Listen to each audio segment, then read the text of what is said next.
Okie dokie. I suppose if I wanted to, I could. Oh my goodness. We're just dumping code in here, I see.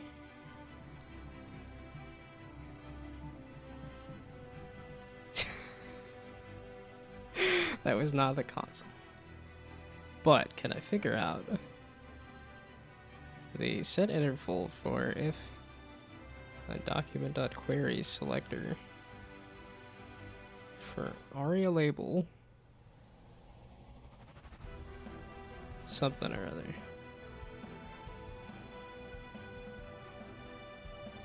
Trying to click on some kind of bonus or something and then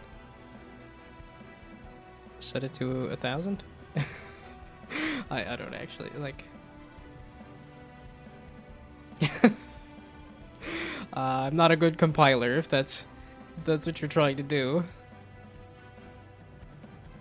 Only works on German Twitch.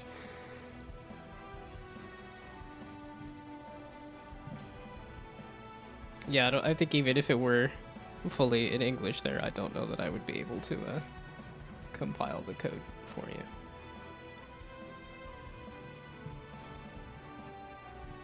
But I don't know if people are super familiar with the raise it to the ground as a phrase, but... Which, it's funny to me because there's also the other spelling of raise, which is to go build something from the ground as opposed to destroy it, but I wanted to go with to destroy it. As in, we're gonna plan. We're gonna sit here and plan. So... Oh, that's your... Okay. Tries to claim the droplet bonus every 10 seconds. I was gonna say, it doesn't drop it every 10 seconds, though. Or at least the button to pop up to get the bonus. I don't believe it pops up every 10 seconds. It seems like it would be a lot. Or at least I haven't noticed if that's what the thing is, so... Try to catch up to you in droplets. Well, I think that would be easier if you just don't spend any. If you just hoard the wealth and you don't trickle down the droplets anywhere, then it would be easier to catch up. Okay, and I have yeah, exactly, but you don't spend it too.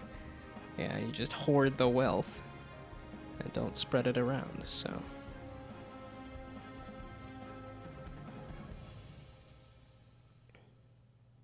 Okay, but I wanted to answer the question of why is this project important to me?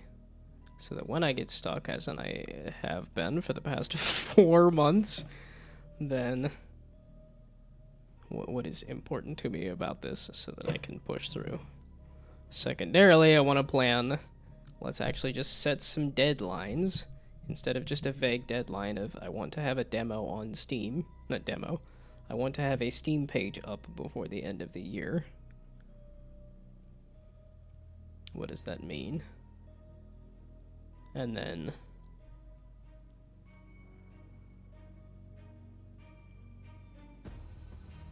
Yeah, because then that gives me a goal for... Yeah.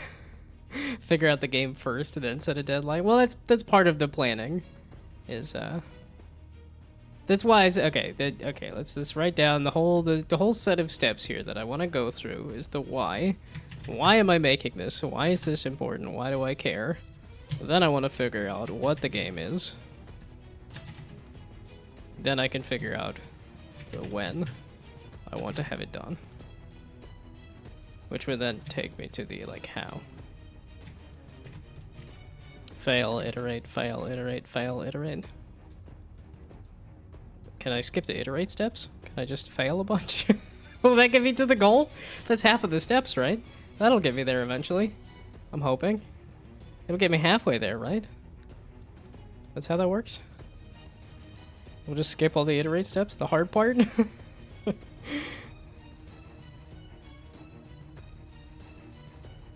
Okay, so then this is the why. Why am I making the game?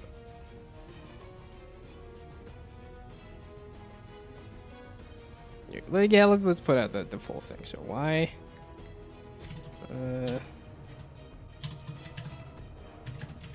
Why, well, because this, oh shoot, this one of those questions of like, with the like what is like, why am I the one to make this too?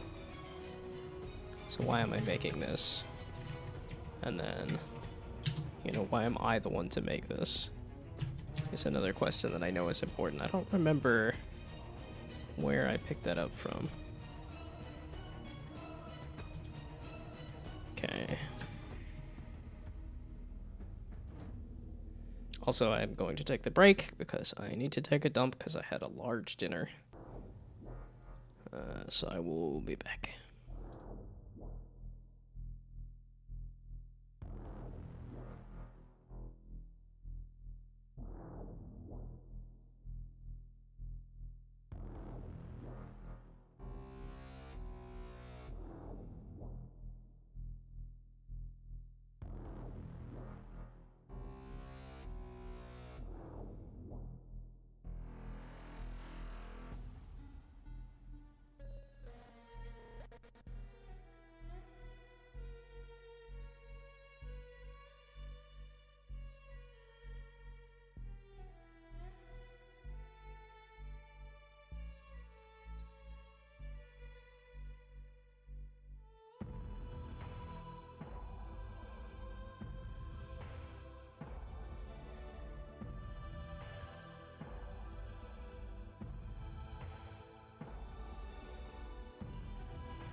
Oh, did I do the wrong? I did the wrong screen. I have a button. I have a button on my dumb dad blasted mother flippin' stream deck here that I could use, and I didn't. Gosh dang it. Okay. So, the why am I making this, and then why am I the one to make it? There's 3 questions to ask about, like, picking a project.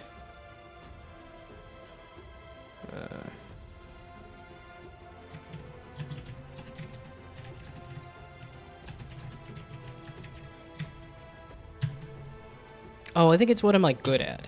I think that's the other question. What am I good at? Oh, shoot. Okay.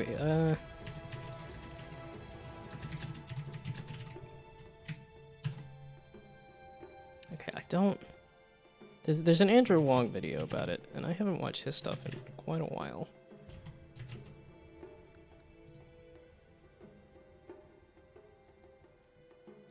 But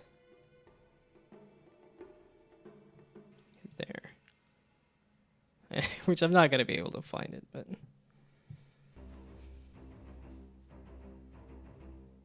I went from long hair to short hair in the past month here.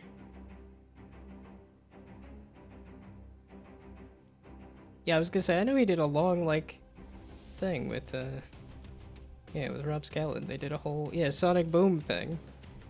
This whole Sonic Boom series that I barely watched.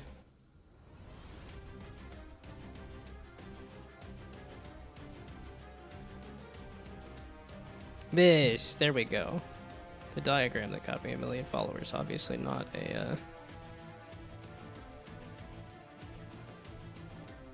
not a popular video for him. But the, there, yeah. Was it from Jonas? I feel like Jonas Tyroller did it as well. Yeah, there we go. That's the other one that I was thinking of, was this. Yes. Although this, I think, had some more circles. So what was his version? I think it's the same idea. Oh, this adds on what's trending and what's worked well before. So we could throw all of that into there. Then I can answer all these questions and say exactly what the heck I'm doing. So that when it takes a long time, and I goof it up with... Okay. Well, because this will also help me focus on what exactly is the question I'm trying to ask, so that I can come up with the quickest, smallest, fastest answer and stuff, too. That's what it was. It was like the world needs. Yeah, then what can you be paid for? Okay, we'll still leave the top one there. As to why am I making this, because I think that's an important question to answer. But then here the questions being good at... Yeah, so this is a, I guess world needs.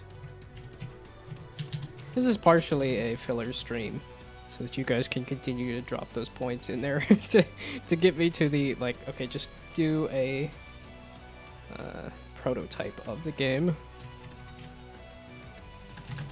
No, I think also planning is something that I need to get better at in general, just like in life and stuff. It's just planning things out. So, and then love.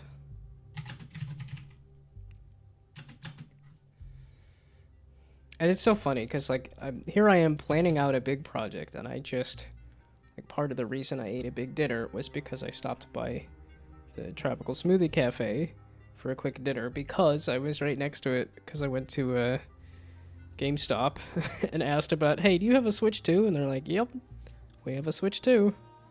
It's like, do you have Donkey Kong? It's like, yep. So now I have a Switch 2 and Donkey Kong that I haven't gotten a chance to set up, but it's It's gonna be very, very tempting to oops away my entire weekend to Donkey Kong Bonanza. Because that's what happened when Super Mario Odyssey came out. It was like, I could play a little bit of the game in the morning here with breakfast. That'd be kind of fun. And then go, oh, look at the time. I guess I better go to bed. It's the end of the day.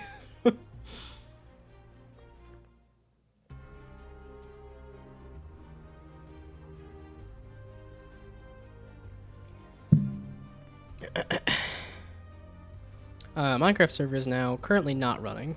I'm playing a custom mod pack with 2 friends now, but I could start it back up at any time, though I don't think I need to if I estimate the probability of you playing Minecraft in the near future again. Speaking of planning, I think that's what I would need to do, is plan out what is my goal in playing Minecraft, and like, do I want to do that on a regular basis or not? Yeah, I think my only vague goals have been, I want to stream, and I want... Well, okay, I want to stream, and I need to do game development. It's one of those, like, I don't know if I'm good at game development. I don't know that... speaking of these, like, what do you want, what do you need, what makes money? But it's like, what do I need to do? And it's, I need to make games. Because even when I'm like, okay, I'm good at... I feel like I'm fairly good at streaming, but yet I still... Okay, so this is want... money...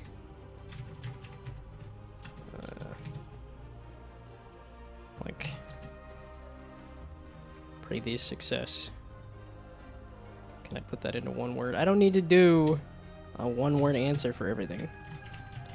Trending. Strength.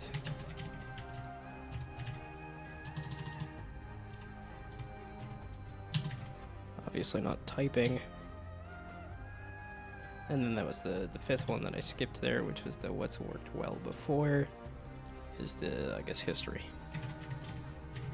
There we go.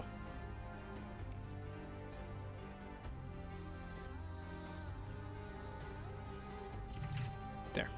Make them all match despite the fact that they don't need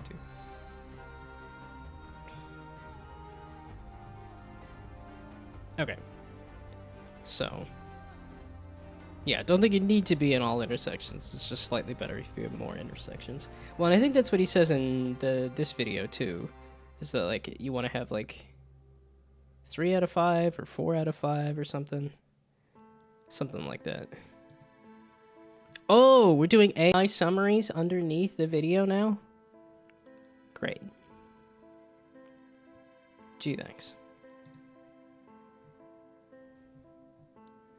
Because this summary is going to tell me most of that anyway, right? Or no? I guess it's mostly links. As opposed to a summary of the content a bit.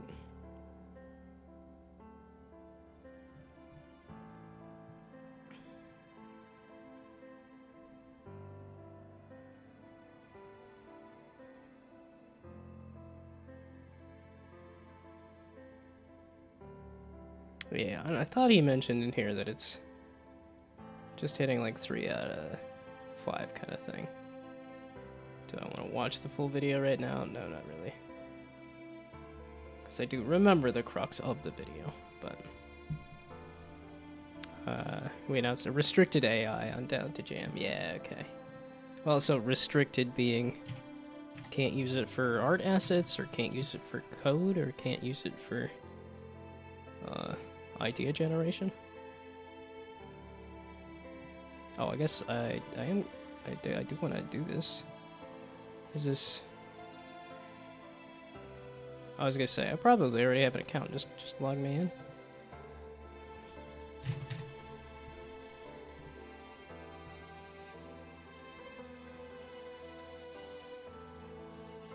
Oh, and this is written by Brainoid even. Oh, expanding the restrictions on generative AI.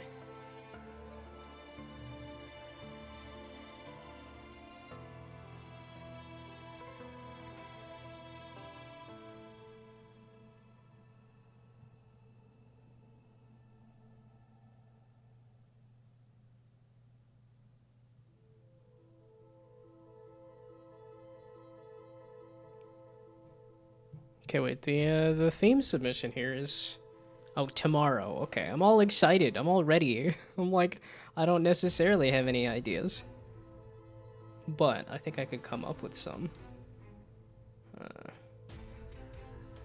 Why me here? Because do I still have it tagged down to jam? I might still have it tagged down to jam. That would make sense. No, I don't. Interessant. But I suppose I appreciate it. For the, anybody who stops by.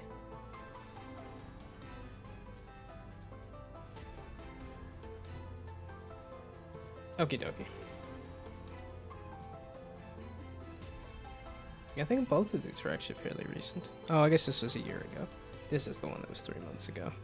But marked as a streamer on the database, probably. Yeah, okay. So it gets prioritized. Yeah, I see. I know I had the Down to Jam tag on there for a bit, too. So. Yeah, and I don't know if there's a ton of people streaming game dev stuff at this hour. But this, I think, will be a good exercise for me to say, like, plans for this project and why I feel so strongly about doing it, despite the fact that it has not gone well at all so far. Okay. So which ones do I want to start answering here? So, history. This year's Balatro likes... okay, well, Balatro... Yeah, no, we'll do a Balatro likes. It's becoming a genre at this point. And then also... a maze. And then also... marble machines.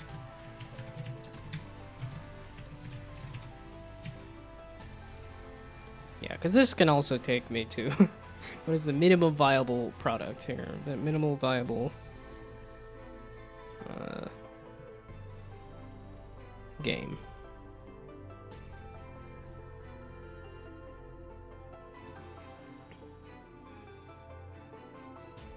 Okay, and then trending is also Balatro likes kind of.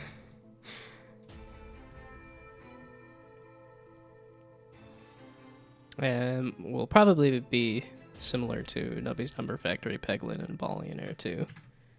Yeah, and I was gonna say that's probably like what I could do for like a minimum viable too, is something like an Incredible Marble and stuff.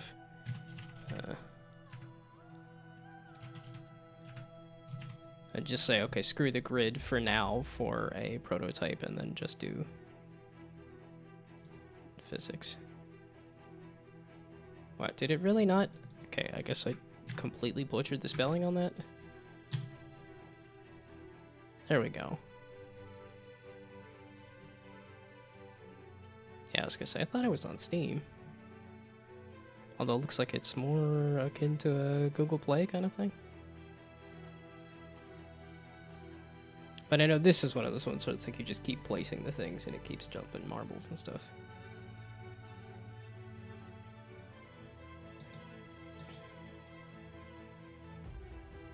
Okay, well, I stole the Venn diagrams off of these. I don't need to be watching the videos again right now. The Incredible Marble Machine. I believe I came across that. I don't know. I don't believe I've played it.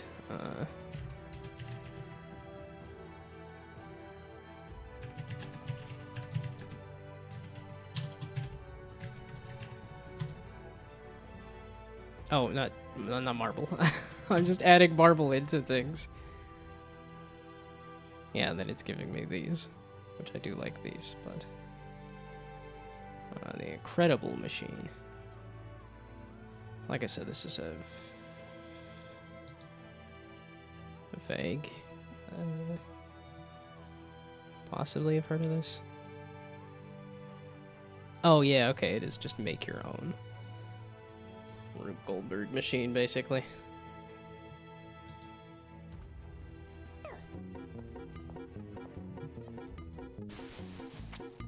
Oh, a long play of this even. Well, I know I put stuff like Ultimate Chicken Horse down as like that. I also love that as a concept too.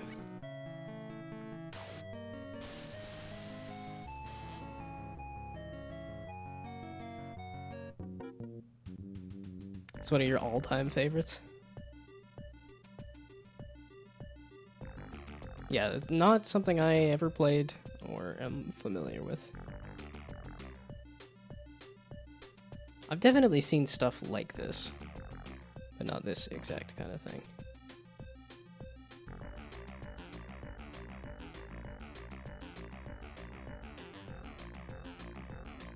Oh, okay, these are all motors that you can attach to the thing.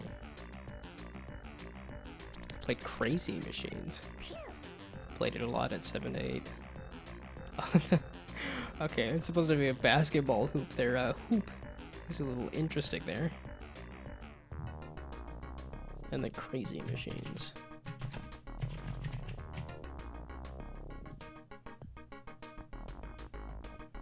Crazy Machines is a spiritual successor, essentially. Yeah, it's looking very,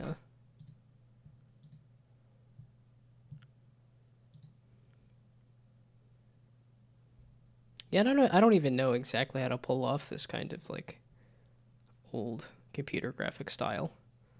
Because I know Nubbies kind of does that, too. I don't know, like, me, personally, if I would want to do that. I know there is, like, the Marble Drop that also has this kind of aesthetic based on the time period that it came out at.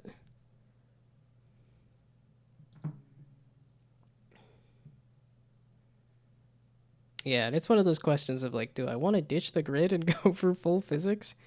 And the answer is, like, not really. I like the idea of the grid too much.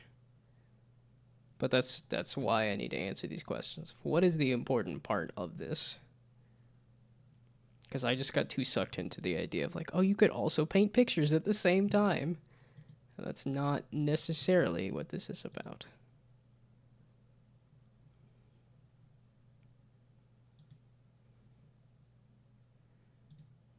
Yeah, and then they don't have a video for it. Well, add it to the wish list. I think you need to make sense of the grid in terms of how you progress. Yes, yes. Well, I don't know if that's necessarily grid related. I think that's the progression of the game will also tell me whether a grid is the direction I want to head or not. Personally, I like the grid a lot. I've got, because it kind of goes into the, like, the good at is not necessarily making grid-based games, but thinking of games on a grid. Like, there's a lot of games that I've made that are on a grid. So good at in terms of, like, thinking about a grid, so. There are multiple versions. Crazy Machines 3 is the one that runs best on current hardware. Kind of surprised I didn't come across something like this. Because that's what this is. It's a Rube Goldberg machine. And when I typed in, like, Rube Goldberg machine games, I don't think it came up with that, but. And then did this release as recently as? Oh, this made $1 million.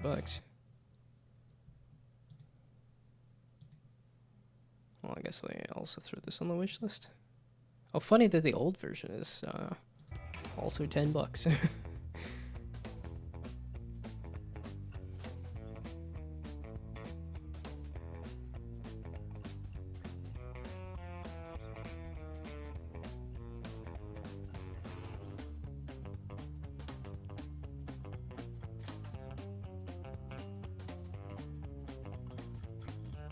Yeah, because I think the other reason I want to do something a little... Well, that did have a grid there, too. So... Oh, and then I could do splines and stuff. And I guess they do have a track for the marbles on this, too. Like, just one of the machines is just a marble machine.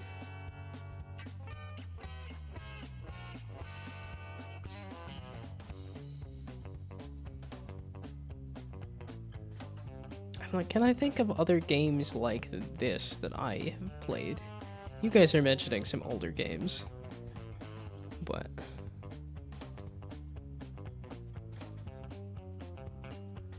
oh shoot, it wasn't Lemmings. There was like, because I have played the Mario vs. Donkey Kong games, so yeah, Loot Plot and Ballionaire have different type of usage of the grid.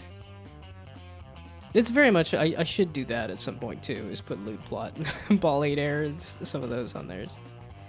And Nubby's Number Factory, like all three of those. Because Loot Plot, I played the demo, and I wasn't super in tune with the just like complete random nonsense of items and stuff. Personally, I like having a little, like, because this has the theming of like these are all items that relate to physics. Like this is all items that, as much as this is just a kit bash of items, this still is something that could exist in the world. Something like Loot Plot is a little more random with its items, so it was an interesting approach when I had a separate collection of pieces and balls in Pickle John. I wonder if that'd work for you. Yeah, and I think it's because I want to keep overcomplicating the design.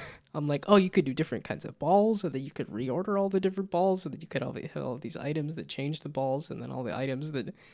It's like, oh, and then because you could just program it so that, like, when an item gets bumped, it has some kind of behavior of, like, oh, now it moves, or it rotates, or... So... But you could simplify other sections of the design. Yeah, exactly. It's always like you start with a certain thing and then you complicate it over time. Because that's the exact same with Balatro. It's like, most likely did not start with the idea of like, okay, the cards have the things that can be stamped on them and then the different types of cards and the different jokers. And then the jokers can also have their own modifiers and then...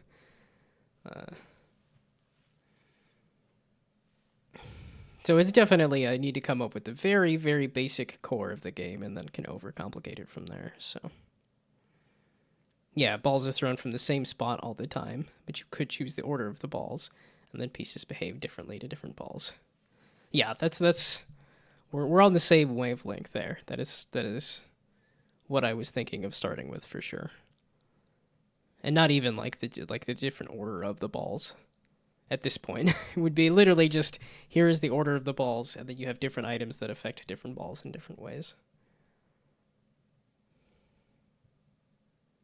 Because that's really what I need to do, is like, what is the very simplest core of this idea, with just some very basic, simple items, which is what I was trying to get at with the, like, okay, here's a bumper, here's a goal, and here's a ball. So, yeah, I like that. You choose what balls you own. But then the level randomizes the order of them, and you need to react and solve. Yeah, see, that's the kind of stuff I like, too. Is the input randomness, and then you have to solve to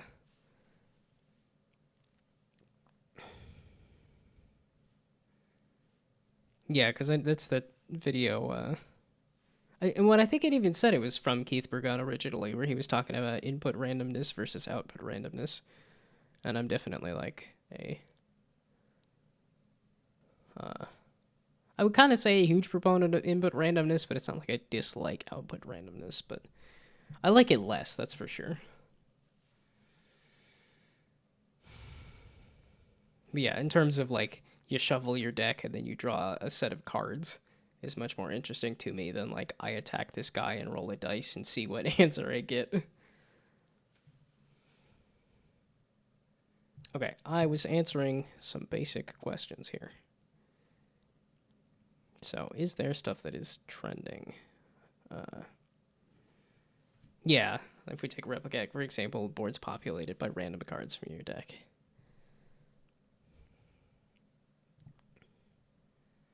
I guess a strength and or good at being...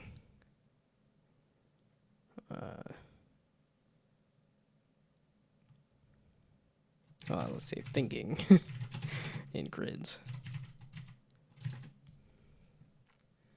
Yeah, I very much like a grid.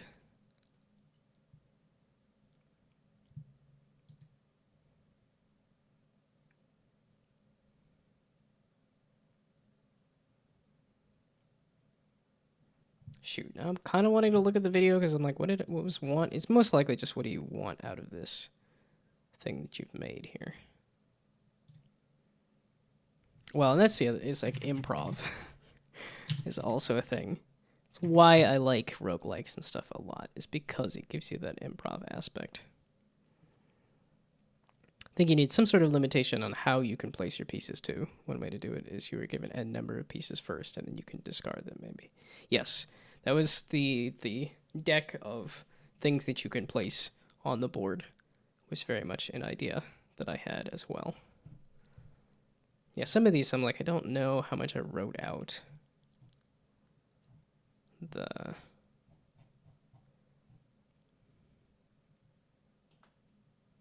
Yeah, so like some of this, I was saying you pick a goal that you're trying to get to, then you place it, and then you place the pipe and the items. Yeah, here I think I would probably just do the pipe is already on the board, so it's placing the hole and then the items. And then, yeah, if I wanted to overcomplicate it, I could do reordering the balls in the pipe. And then I do like the idea of real-time sorting and stuff, too.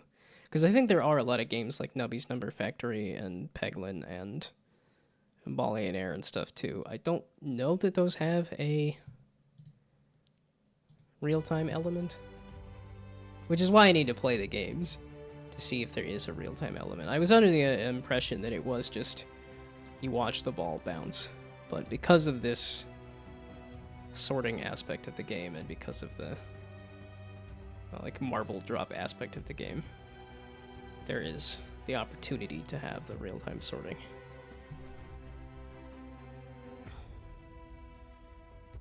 You could just watch a playthrough. That's true. I've gotten some sense of the game based on the game pages and based on, like, you know, Northern Lion is playing it in the background and stuff like that. But I did see, I know he played Drop Pockets, which I want to play that one again too. I don't know what his impression of Drop Pockets was, but I have better things to watch. What, than a playthrough of a game from Northern Lion? I mean, most of the time when I'm watching Northern Lion, it is Library of Laterno, meaning it's just him yapping. It's not him actually playing a game. So I guess he has gotten into Merch Maestro a fair bit.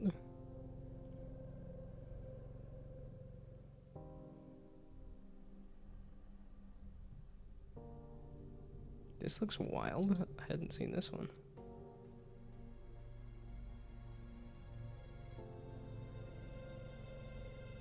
Okay, so he did do a little bit of loot plot. I'm assuming also a bit complex on that. Oh, I didn't realize he did a few different episodes of the Omelet You Cook.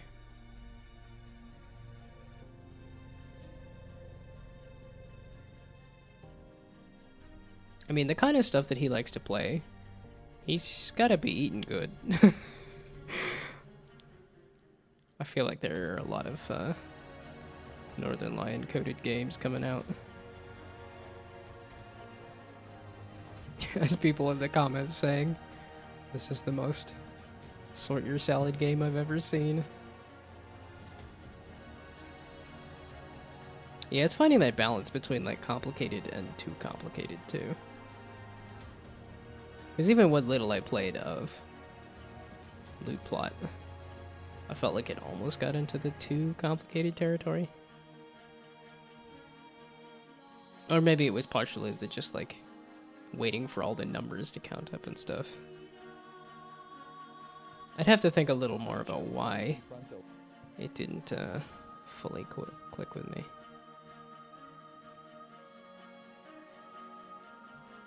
So what is this one? This is entirely new to me. It's not entirely new to me. I did see this and said, oh no, wait, I instantly need to put this on my wish list.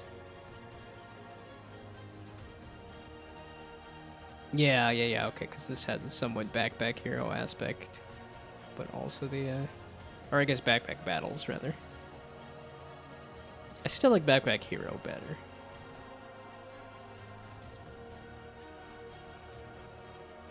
Oh, this is somewhat the bizarre. Have they haven't fully released that, have they?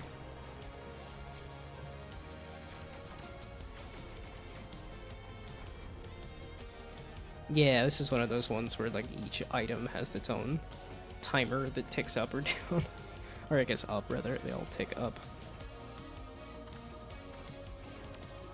Yeah, but I love this aspect of like the tile placing aspect is something I absolutely love.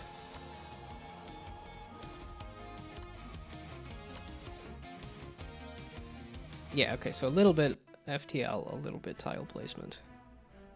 And also it is ads. I suppose I shall take the ad break too.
Also reminds me of Cosmeteer. We'll see if I feel like I know a lot of games, but then I was playing the Guess the Game today, and I was like, I have no clue what this is. But it was also a PlayStation game, so yeah, this. My coworker got this in one.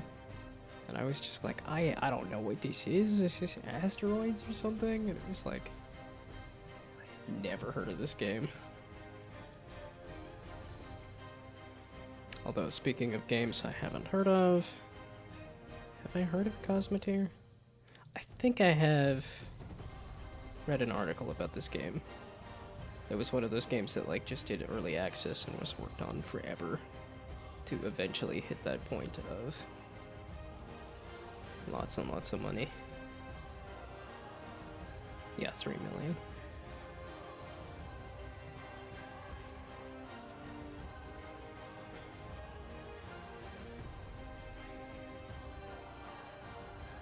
Yeah, but for some reason, there's stuff like this that crosses that line into too complex for me. Or it just feels too complex for me. Or I get scared by how complex it is. I know it's something the Northern Lion has mentioned too, where it's like he looks at something like a Path of Exile and it's just like, that's just way too much. Despite the fact that you could tell that he likes the kind of games that is you're making a build kind of stuff. Oh, that's what it was. It was Super Auto Pets versus the League. Teamfight Tactics. Where it was like, and that's, I felt that too. It's like I really enjoyed that Might and Magic auto battler. But Teamfight Tactics ended up feeling like too much for me. So I don't know where that line is. If I could figure out where that line is, that would also probably be a good thing to figure out. Yeah, okay, and this does the kind of expanding over time thing.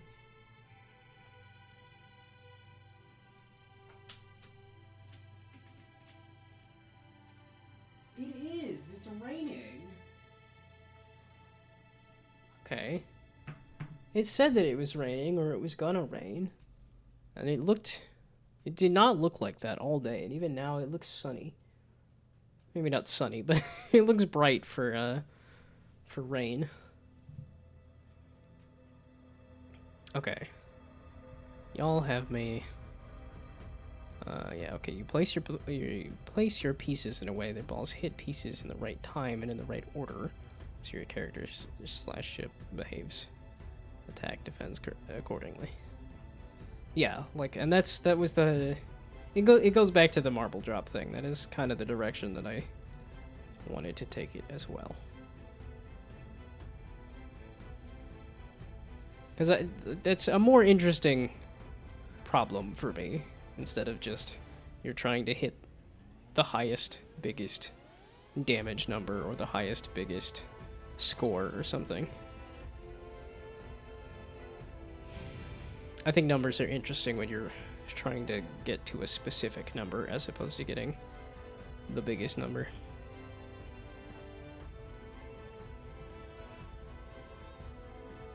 Okay, so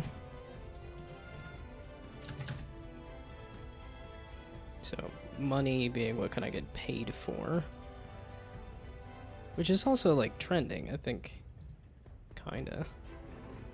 Well, okay, I guess this is paid for as in like a game. Because I'm making a game specifically as opposed to something else, because that... I don't know, that one's a little hard to figure out. That's exactly what this is, like, paid for.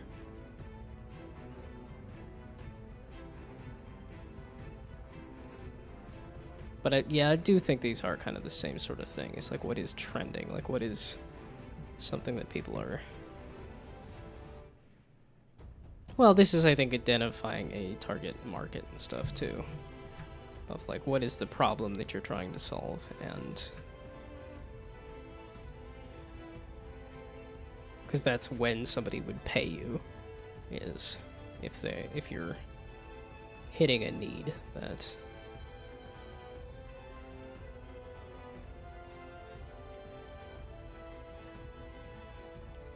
Oh wait, I could put these back up at the top here too, because these were supposed to go together. And some of these questions I think I have tried to answer in terms of audience and stuff too. So yeah, because there was an article I was reading recently that was saying these things. What type of game is it? What is the audience? What is the theme? What is the value proposition? And what are the graphics? So,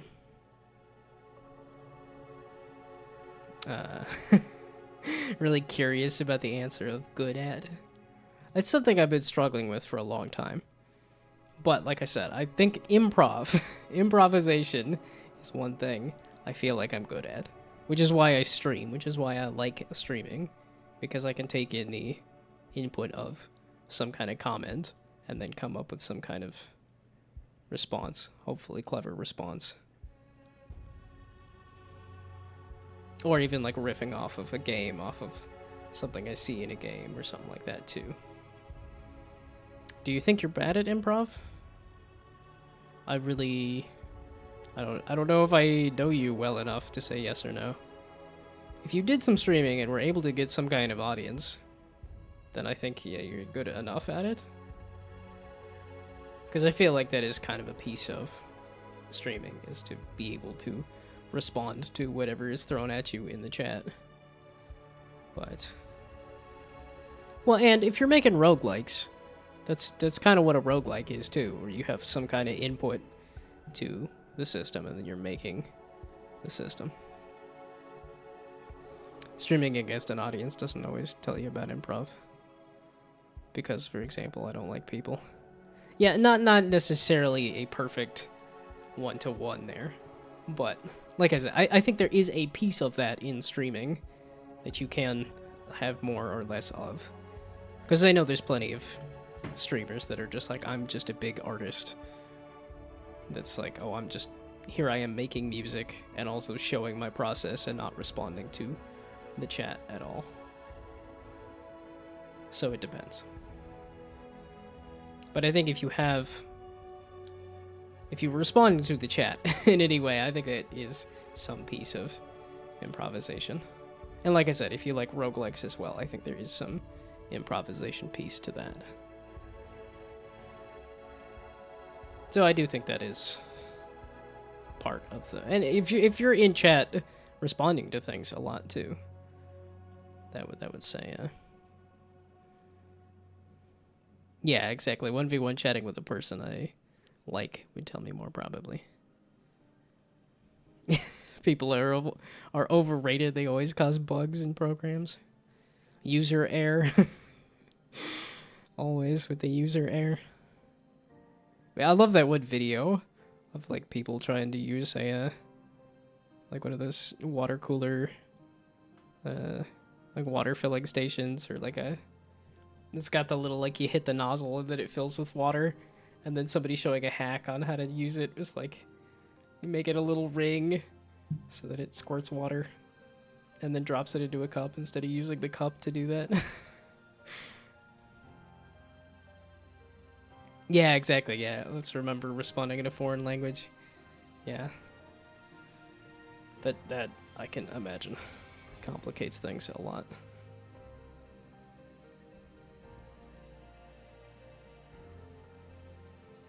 I don't think it's a foreign language always, though. I think I saw you talking with somebody else at some point. But yeah, at least on the internet, I would assume it is mostly foreign language. I don't know. I guess I don't know what sites on the internet are being frequented. Okay.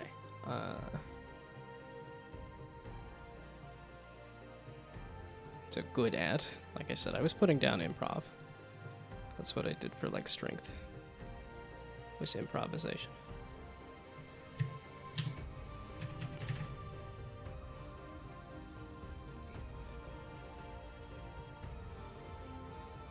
Good at failing.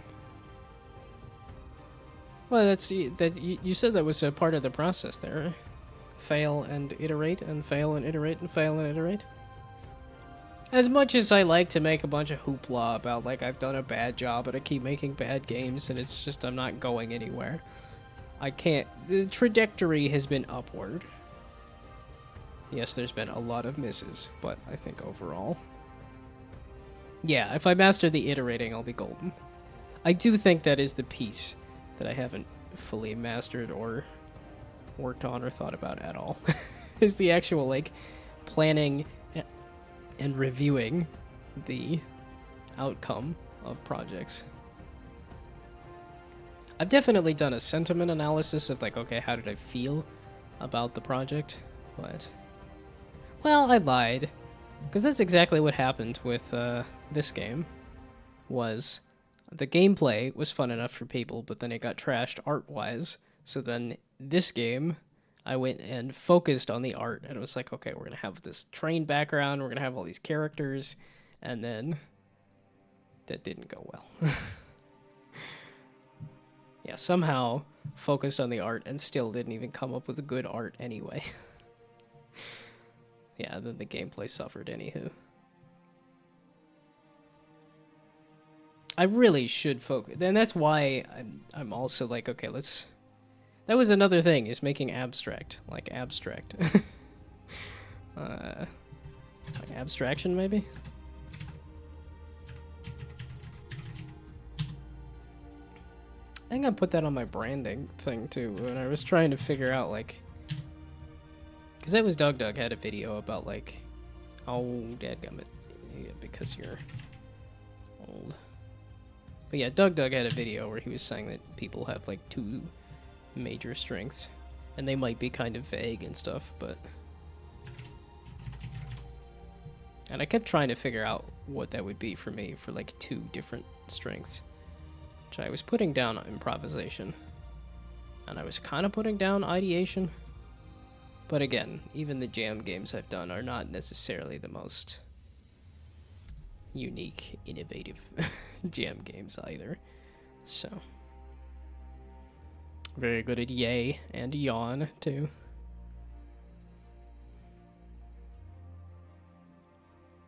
I don't know, maybe I could put down relaxing. I'm good at relaxing. Does that count? I feel like that is like maybe not a major strength, but because I do try to be like a calming presence and stuff too. It's like, you know, when the family is maybe not yelling at each other, but like tensions are high. I can do a fairly good job at being more of a calming presence.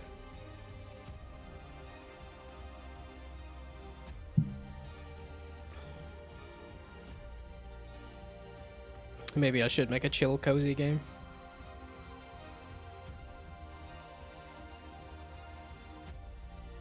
Well, I think there's a lot of cozy games I think of being the like waiting for timer kind of games, which I know I'm not that interested in, because it's like something like Horticular entirely should have been up my alley, and yet because of the fact that it was just waiting for timers most of the time,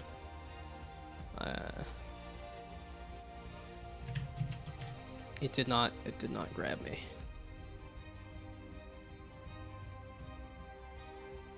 It's an aesthetic that I like a lot. Like that cozy game aesthetic, but I don't actually play a lot of cozy games.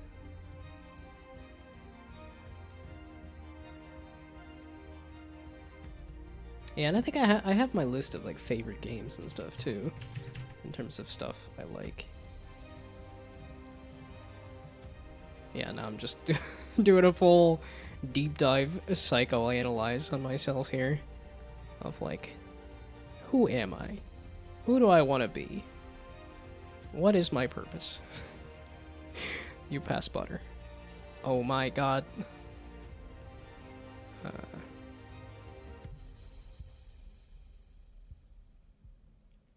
Oh wait, I was looking for favorites. I had a list of favorite stuff somewhere.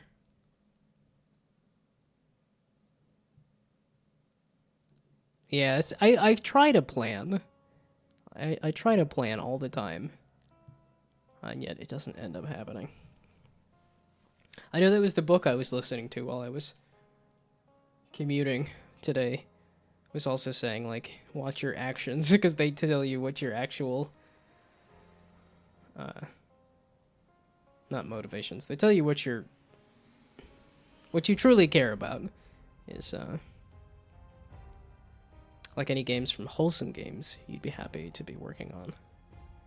Well, I'd be I'd be happy to be working on any game if that were the you know, if I were paid to make a game. But in terms of like, and I have played Animal Crossing, I have played Rune Factory and stuff, Or the first Rune Factory. I know there's been a whole bunch, and I haven't actually...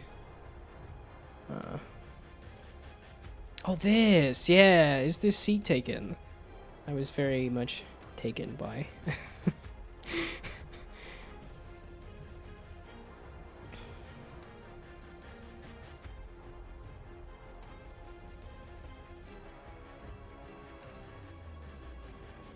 Is it just the 2 games, or is it the...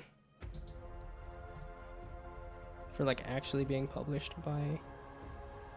Wow, it's jumped up to overwhelmingly positive, like, immediately.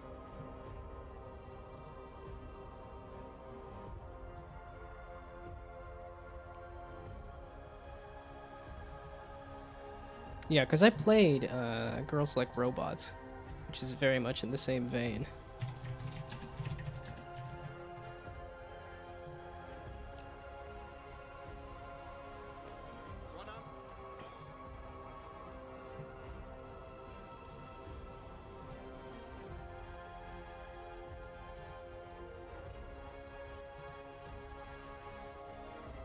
I forget. Yeah, this gets weird in the sort of puzzles it does. Yeah, I was gonna say that you're in space with a bunch of seals and stuff.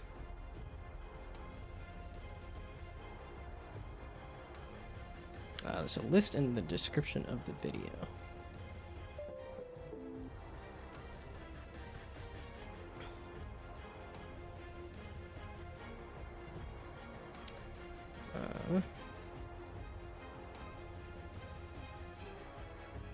Let's see, countdown, leaf blower instance, story of season, Gordlets. I know Gordlets I put down as a game that I wanted to play. Is this seat taken? I know Oh, June 7th. Oh, this was somewhat recent. I do remember this image. I think I might have scrolled through this. Oh, Monument Valley 3! I still need to play. Which, again, that's a puzzle game. Yeah, lots of stuff on here that I want to try, but haven't actually tried. Tales of the Shire, I mean... I look like a hobbit in real life. It just feels like I should. Yeah, Everdeep Aurora, that kind of... Was this a full Metroidvania? I think it looked somewhat Metroidvania to me. Omelet You Cook. Again, I haven't played it, but... Yeah, Gecko Gods, I remember playing that demo. I've been looking forward to that one for a long time.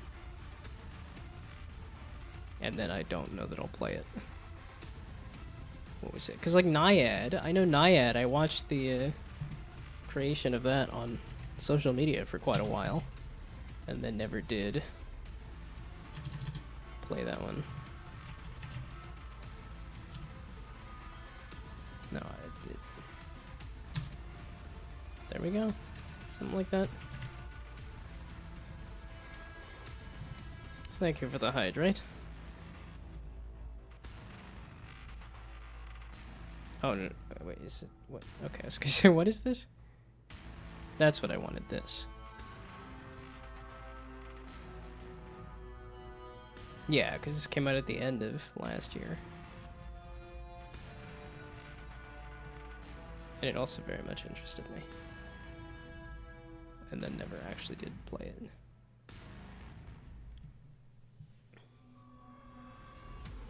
But at least you're looking at the list. I did play this. I played Usagi Shima. Wasn't a huge fan of it, but I did play it. That's because it is another one of those vaguely like idle games and stuff too. Just not a fan of waiting for a timer.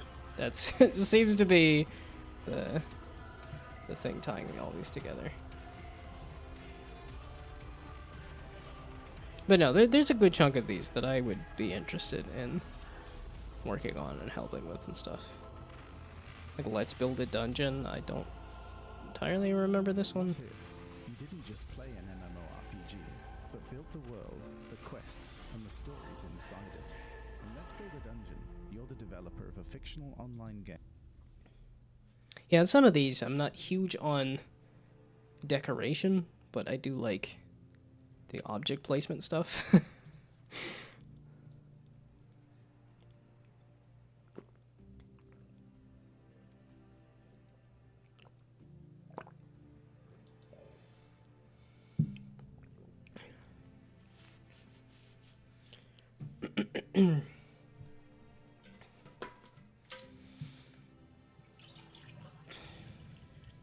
Yeah, with all the driving that I do, I put a lot of thought into Plunk, and then didn't write down, like, there's a good chunk of the ideas I didn't write down, and then that's also why I jumped into just trying to develop the game, is because I'm like, well, I thought about it for a long time.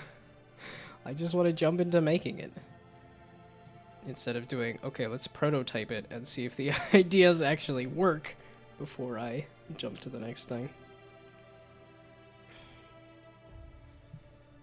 Yeah, some of these where it's like, okay, we're looking at like 3D action games. So it's like, oh, should I be making a 3D action game?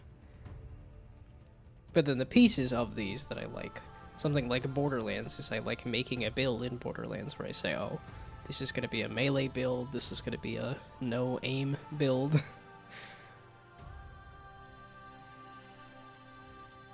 So I have thought about kind of the, like, why I like some of these too. Yeah, Frogger obviously has the grid. I like the grid.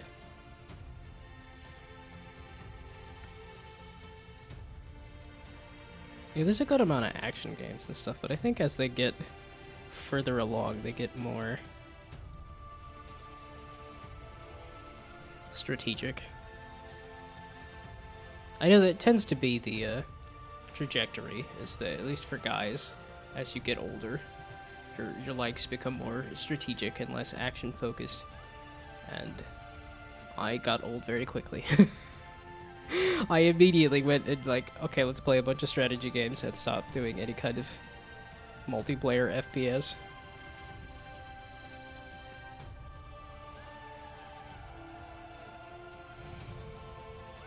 Okay, I was still filling this out as to the... I don't entirely remember what that was. I think part of this was, okay, well, let's make fun of me for not having any strengths. Or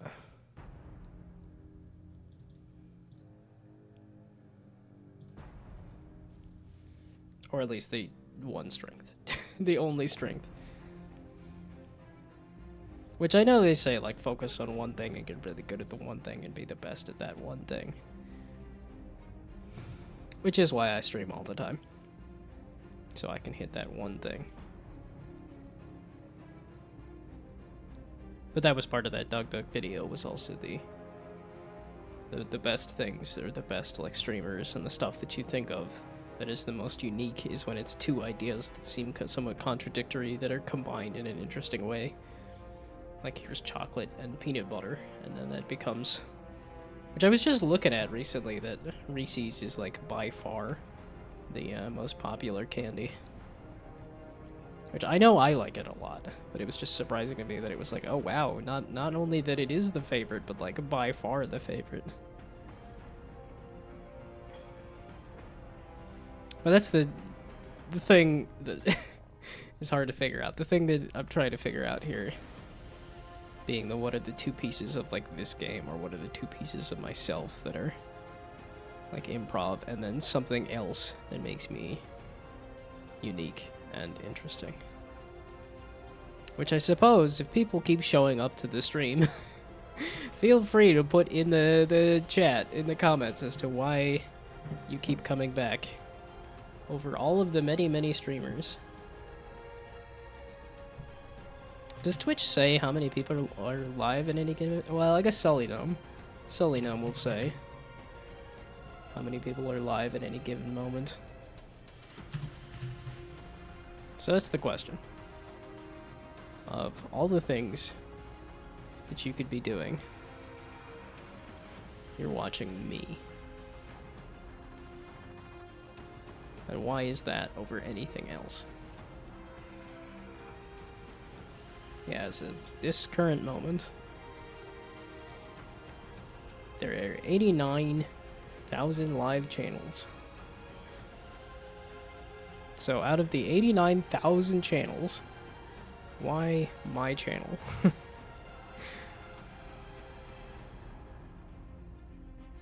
Because if I could get an answer to that, if I could figure that out, then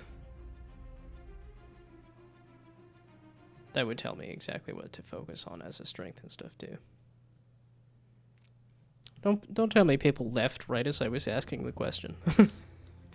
Right as I was looking for an answer, everybody disappeared.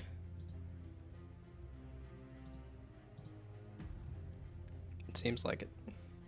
Okay, well then that gives me unfettered access to what answer?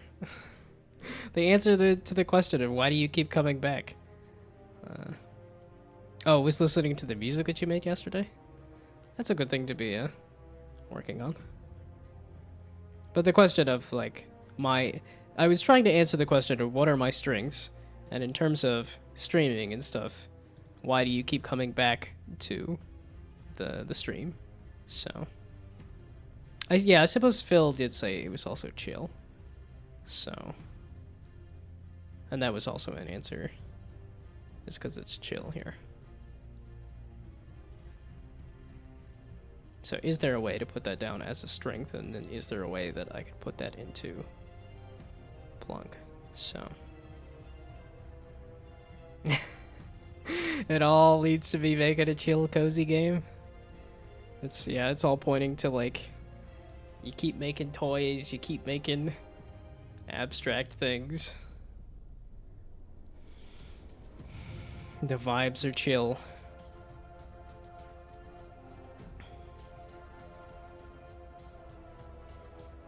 There's a piece of that like, well, and I know there are like the incrementals and stuff that are fairly abstract, or not abstract, that are fairly chill as well, like a cozy game and stuff.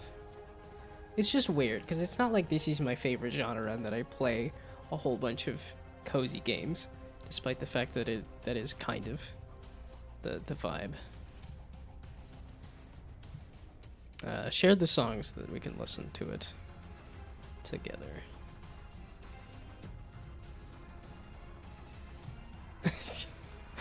I did put like this cinematic music. I was like, okay, let's make this dramatic. The fact that I'm gonna try to restart everything and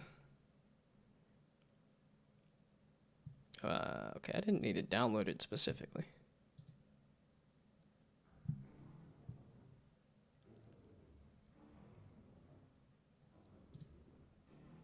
I was gonna say it's coming through quiet on my end.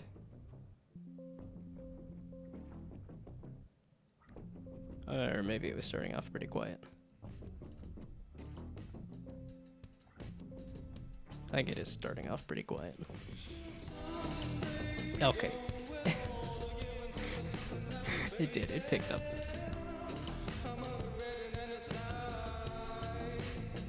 Wow, I like the vibes a lot.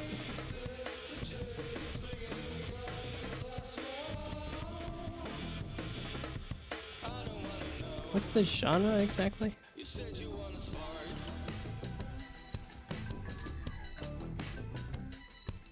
I love a funky bass. Probably alternative. It's giving me like a alt rock vibe.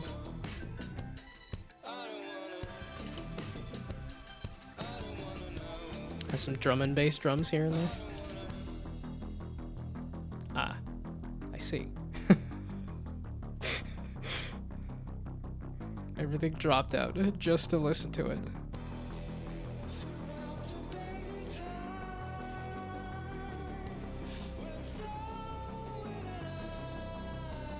Oh, bugger off, ads.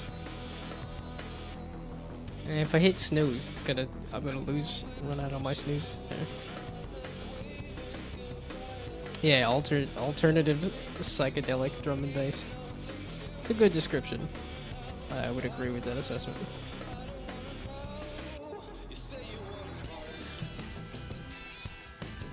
I probably should put that on here. Just that I am a chill, calming presence.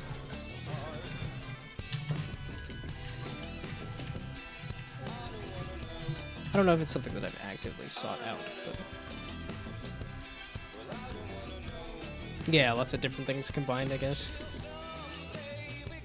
I think it's probably why I would peg it as alternative. Feels like the right answer.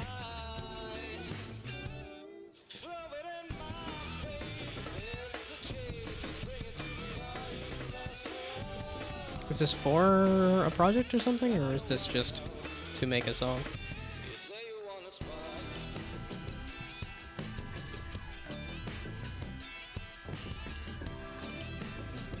Because that always comes back to the question. It's like, what is the goal of whatever art that you're trying to make? It's just jamming, found a bass line, loved it, made a song out of it. It does have some fantastic vibes. That was that was great. That was wonderful. I enjoyed that immensely.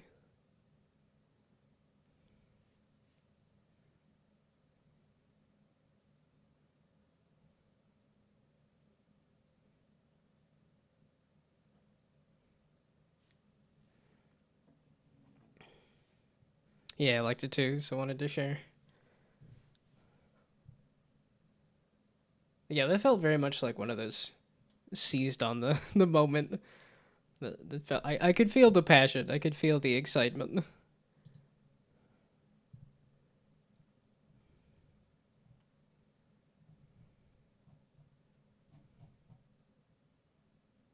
Oh yeah, I did separate it out with games and mobile games too. Don't have time to iterate on it, but it has potential. I mean, that, like, there wasn't anything that stuck out to me as like, oh, this is exactly what I would want out of this song. Because every time it was like, oh yeah, I'm really digging it, and then it switched up to something else that I was also really digging. So, and then all of those pieces come together into a fun, cohesive whole. So, all I have is praise. There's a lot of things that are off. I'm not a musician by trade. I'm not a. I don't know a lot of art terms or anything either, but well, and some of it is the kind of more eclectic. There we go. I was gonna, not a haphazard, but eclectic. The kind of eclectic inspirations I feel don't necessarily need to be polished. I think something that has a lot of inspirations to me feels less like it needs a lot of polish. But that might just be me personally. To me, I think it's more fun than when you have a lot of inspirations to have some more rough edges. But I think I'm also a kind of person that likes a lot of rough edges. Because that just means that some art was created and that there was some human mistakes made instead of a machine pumped out this perfect tune or this one singular note.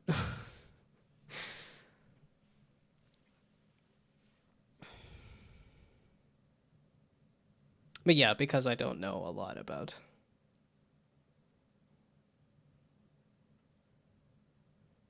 I don't know. I think there are some things that, at least for me personally, I would get hesitant about like polishing within an inch of its life because that might just shave off the things that are interesting about it. So who knows? I also have not fully finished a lot of things, so I could very well be wrong. Okay, what in the heck was I doing? Obviously getting distracted.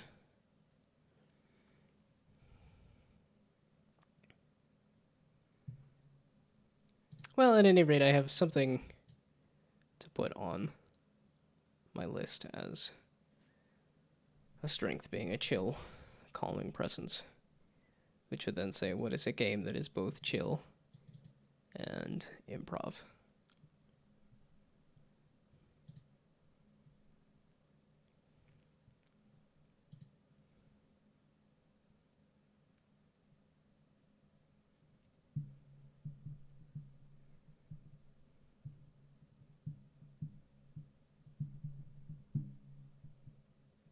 Yeah, because it's something like Animal Crossing where you're decorating and stuff. I don't know if that's improvisation necessarily.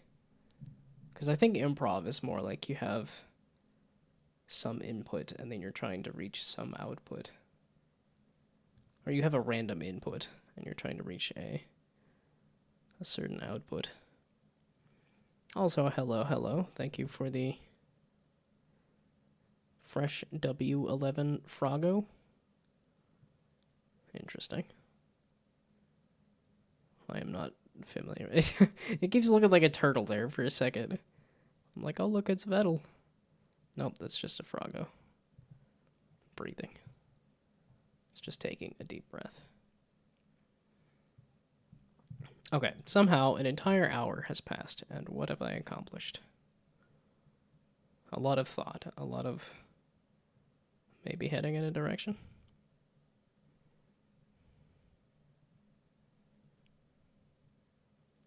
Ribbit. Do I think of frog saying ribbit? Because, you know, like, it's frog croaking. So it's like, is it more of a croak, or is it a ribbit? Man, that's one of those things, one of those weird things that I want to say was, like, middle school or something, but, like, a childhood memory of, like, what sounds do frogs make.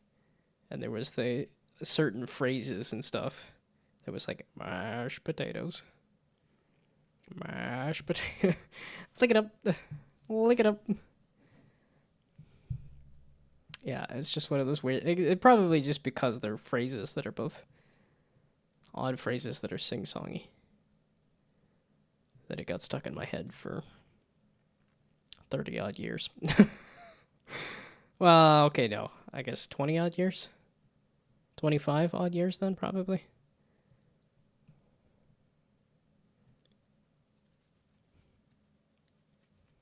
No, it probably not 5. It was probably like 10.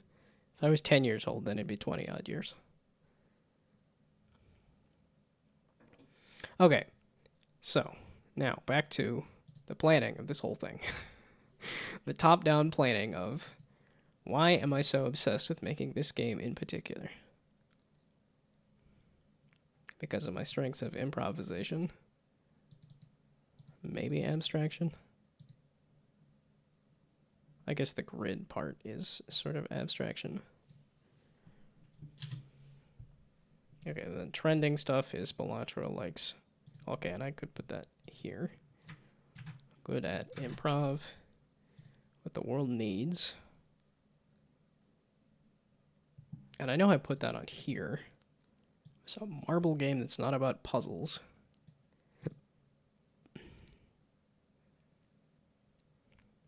Kind of. Because there are marble games that are about racing and stuff, too.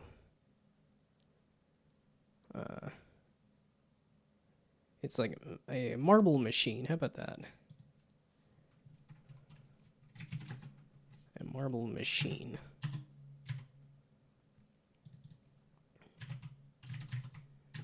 That's not about puzzles.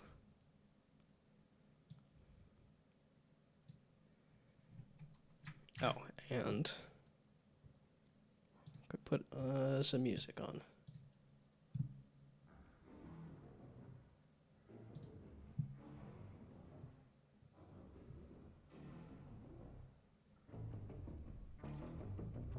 Yeah, the intro is kind of interesting there, but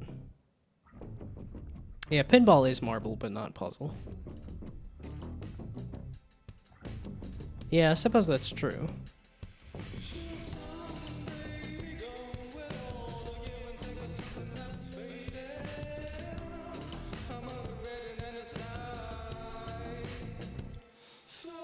Yeah, I don't know if there's a better way to say it. There is some unique part of this here that, and I don't know if it's the world needs a marble machine game puzzle thing without.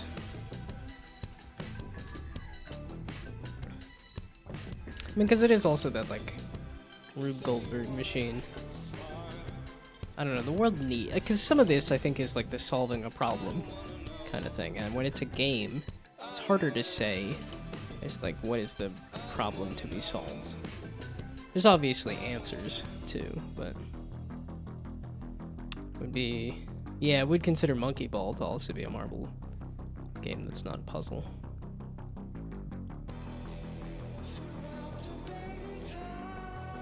Yeah, I don't know exactly what the wording would be there. Because it's kind of a, like, marble. World needs fun.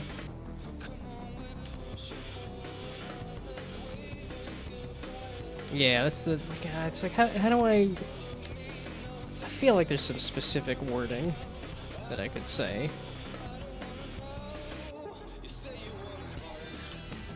But yeah, this is definitely easier when it's...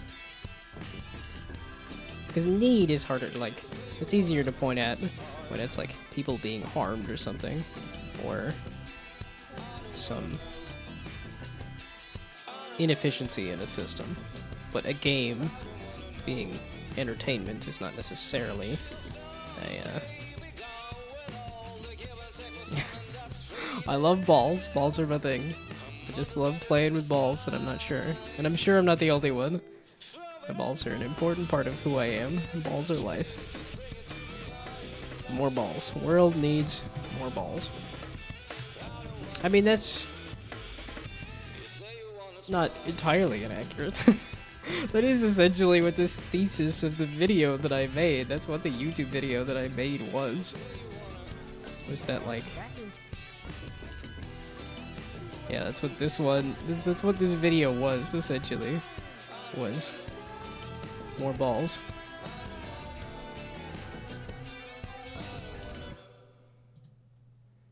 So I don't know if that's... There's... Agree, world needs more balls.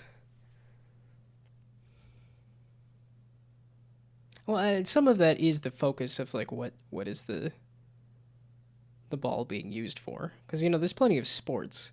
There's games that are sports that are like, okay, it's focused on a single ball. And then there's, like, racing marble games and stuff. Yeah, I think because what I put down here was, like, creativity in motion. Which is, that is a good, like, kind of tagline. I think that it is a good kind of idea. It's not only is it creativity, but also you get to watch the creation of the thing. So, do we feel the song should be longer? I didn't even catch how long it was. I don't know if there was, like, a pacing thing of, like, I wanted more of the song. Like I said, I'm definitely digging it, which is why I just replayed it again. But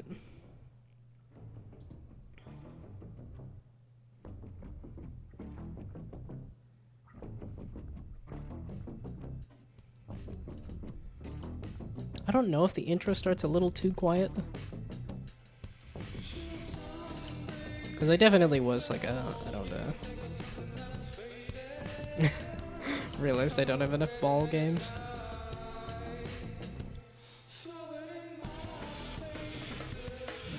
Well, that's even for me. I haven't even played those, but... Yeah, intro being quiet is definitely on purpose. Well, I think that's a little dangerous sometimes, just the person going, is the song playing? Do I need to turn it up? And then they turn it up, and then the song drops the next part.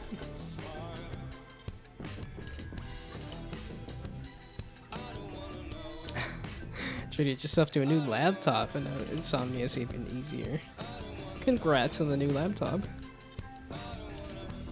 I mean, hopefully that's more efficient and more useful for you. I just treated myself to a new Switch 2, which is...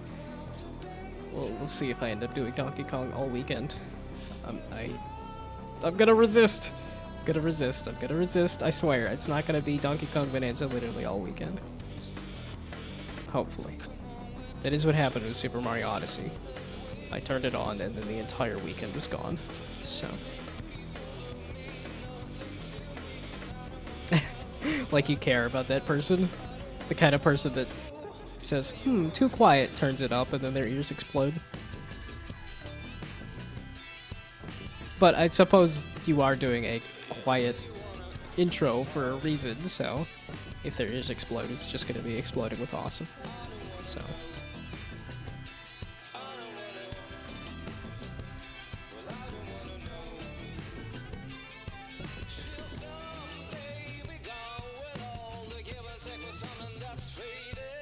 After listening to it a couple of times, I don't feel like it needs to be longer necessarily, so... Yeah, the intro does fade in, so nobody will explode. There's a bit of it, like, it picks up pretty quick at a certain point, though, but yes, it doesn't immediately hit you with loud noise. It's not a jump scare.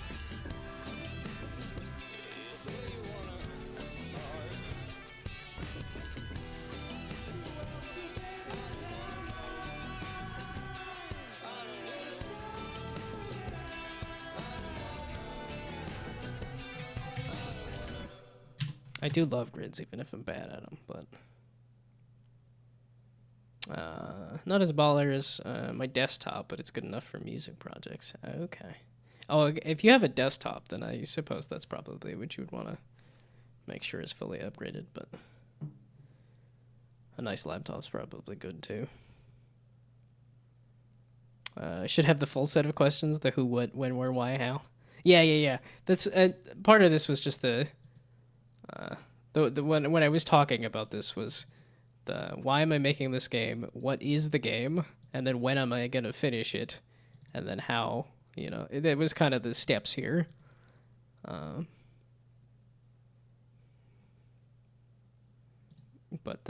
Okay, so, because that would also be the audience here too, is what you're starting with, is the, you know, the audience. Who am I making the game for? To then say why. Well, or maybe the other way around. Is the who am I making, why am I making this game? Which would then tell me who the audience is and who I'm going to work with. Kind of a thing. I guess this is teammates as well. And then what the game is, when the game is. Yeah, who, when, where, why, how. Oh, where? Yeah, I think where is a little less... at least for, like, making a game and stuff. Being... I mean, online. And streaming.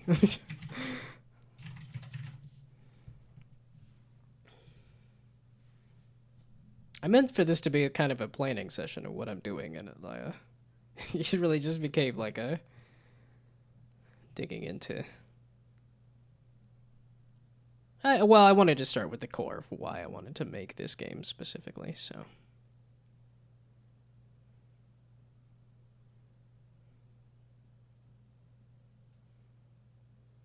Then you need whom, too. I know a song that does that on purpose. Well, the jump scare kind of thing. Yeah, I know the song that you did here was not necessarily going for that. I don't know. It would seem kind of rude to it's something like having the like sirens. I think sirens in a song, like police sirens and stuff, are always like, I can see why you'd want to make that an artistic decision, but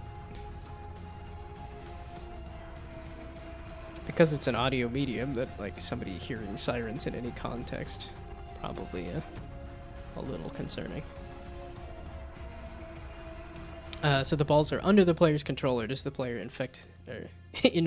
Yes, the player infects the environment the balls are in. So now we can go back to the concept document here that I was trying to. So this is the image. This is that I doodled at work while I was very bored during the security thing, and this image has become the like the Bible for where I'm trying to go with this. Yeah, no, I was very happy with the word plunk as a title because it was talking about like just noodling around on an instrument, and that's very much what I wanted to do with this. And the fact that nobody else had taken that as a title, I was like, okay, that's a nice, strong, quick, short, punchy title that nobody else has right now.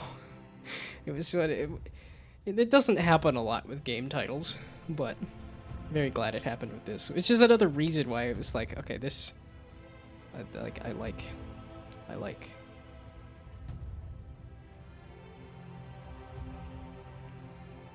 But the other core piece of this was to say I want to make a Rube Goldberg machine roguelike. That is the Like, if we're thinking about the Steam page, I'm thinking this might be a little complex, this might be a little confusing for a splash screen, for a thumbnail or whatnot, cover image. What's the technical term? So this might be a bit much for that, but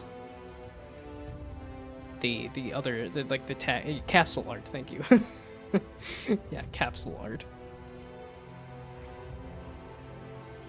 But then, yeah, the actual core tagline. I guess it's also, I'm thinking of like an itch.io page and stuff too, where you have the capsule art, then you have this tiny like one line description. So I have those two, or I have those things kind of figured out. Like that's, I think, sort of what I want for the cover. Then it's just Plunk here as the name of the game, and then it's a Rube Goldberg machine roguelike. Yeah, so lemmings with balls.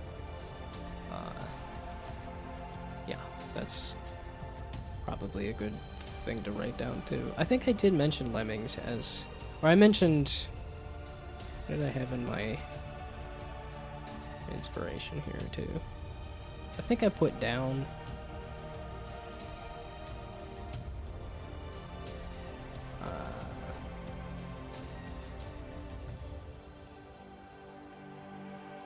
there we go. Mario. No, Mario. There we go. Mario versus Donkey Kong. I did write it down. I haven't actually played Lemmings, but Mario versus Donkey Kong I think is the same kind of idea, where you have the little toy Marios that you put stuff in their way to then get them to whatever output. But yeah, another one was no, not this. That's the wrong marble drop. Excuse me. That's the but the old game on the PC for all you youngins.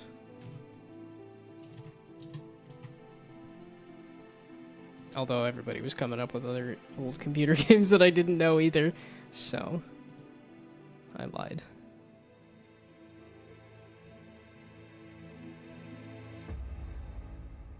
I was like, just the cover images? Yeah, but this also has, like, here you have this input over here, taking whatever color ball and putting it here, and then you change these little junctures to then sort the balls into whatever locations. So, should play a few rounds of Lemmings just for heritage. I have that list of stuff that I, like, I have this list of, I should also, this was very much a core piece. The two things that I'm combining, at least when I've said what kind of game it is that I'm combining here, is this Plungeroo here with Amaze, the mobile game Amaze, which has a color painting as a mechanic.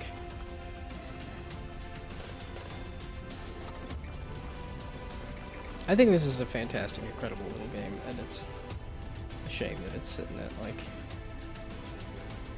just 25 reviews. And it's on mobile too.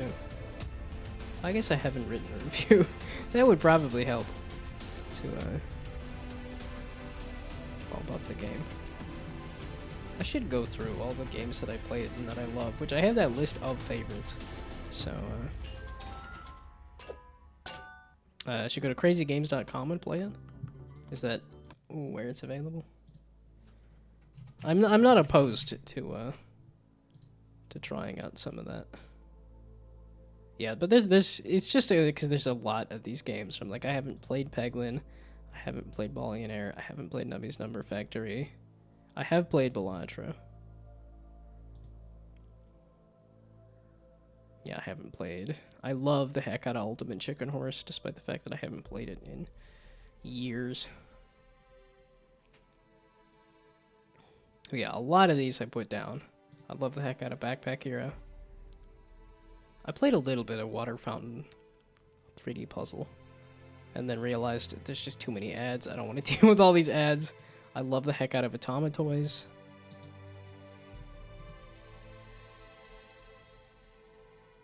Yeah, because this is a one-button game, like where you can Like you just hold the button to affect all of these different certain color platforms and things. Really fun game to just like play while I'm eating a little bit of breakfast. It does, okay, so it does pop up on crazygames.com to give me lemmings here.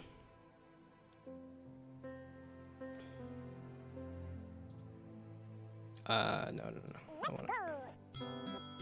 I guess we're playing the holiday levels because I misclicked. And oops. Oops. Oops. Oops. Oh, okay, you're safe. Okay, you're safe. Oops.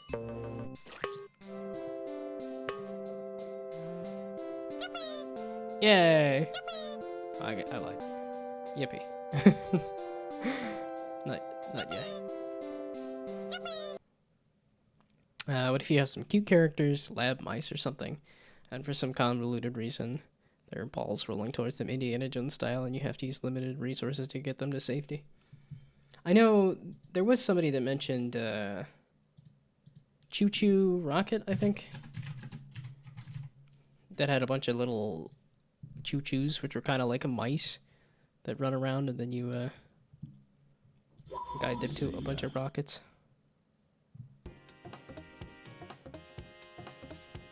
Yeah, so there's definitely been like, here's these enemies that are running around, and then you're guiding these little mice.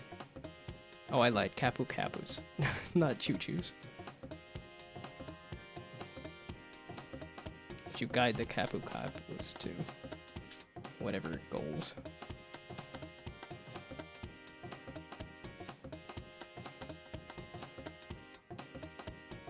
Yeah, this is definitely the prototype kind of thing I should be starting with. Here's a 2D grid. I lied, I guess this is 3D. But still, it looks very 2D, so.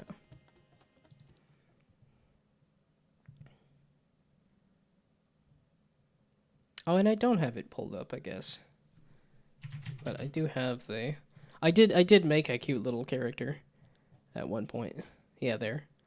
I made this cute little, Yeah, somebody was saying it looks like, Pikmin. And I was like, yep, that's... I didn't think about it, but that is entirely accurate. Yeah, this is my attempt at some cute little character. And it's supposed to be like some weird little octopus thing that lives in a ball and then, you know, grabs a ball, steals a ball and puts it in the little shell with its body there. Oh, Inkshade came out. I knew there was a game that came out today that I was excited about. And it is actually related. Because I was like, if I were to make little guys that are attached to the game, it would very much be like these kind of wooden figurine little guys.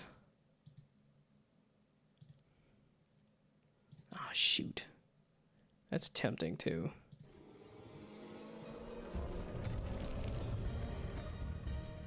Too many cool games. And too little time. Yeah, there we go. Shows you some vague sense of the cute little wooden characters. I was just a little surprised at the kind of full-on D&D aspect of this game. Where it was like, not only are you doing a tactics game, but there's also like...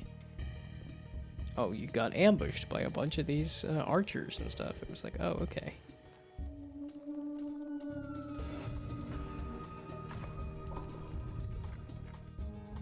Yeah, and I haven't played the game that this very much looks like. That I'm also blanking on the name of. That's so many little dudes.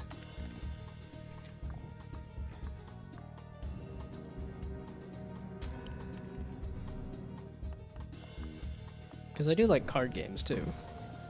Again, a game that would very much be something that would interest me.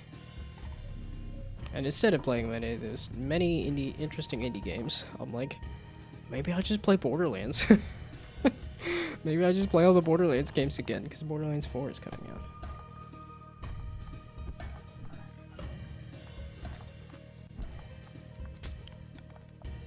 Okay, so it's sitting at positive as of being released today. Okay, so tempting. Okay, let's try to finish something. So the core, why am I making this game? Being because it's the only the game that I can make.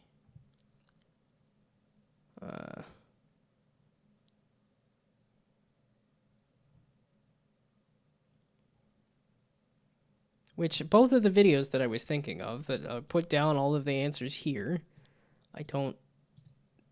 That also didn't come with the question of why are you specifically the one to make this game?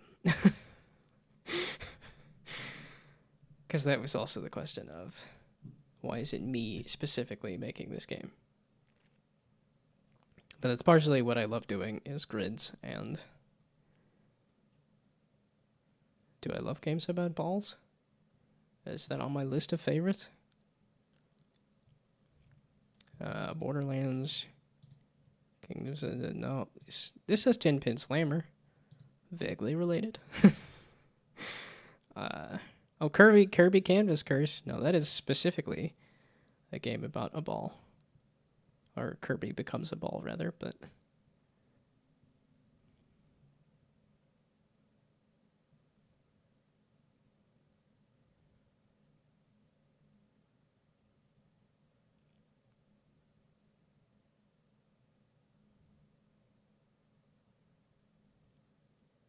Yeah, I guess nothing else is very specifically, Oh, wait. Blungeroo is not on here. No, wait, okay. Blungeroo is also a game that should be on this list.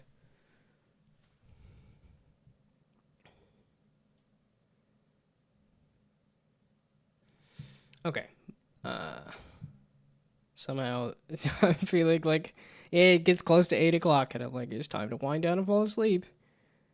But I didn't fully answer anything over the course of an entire hour.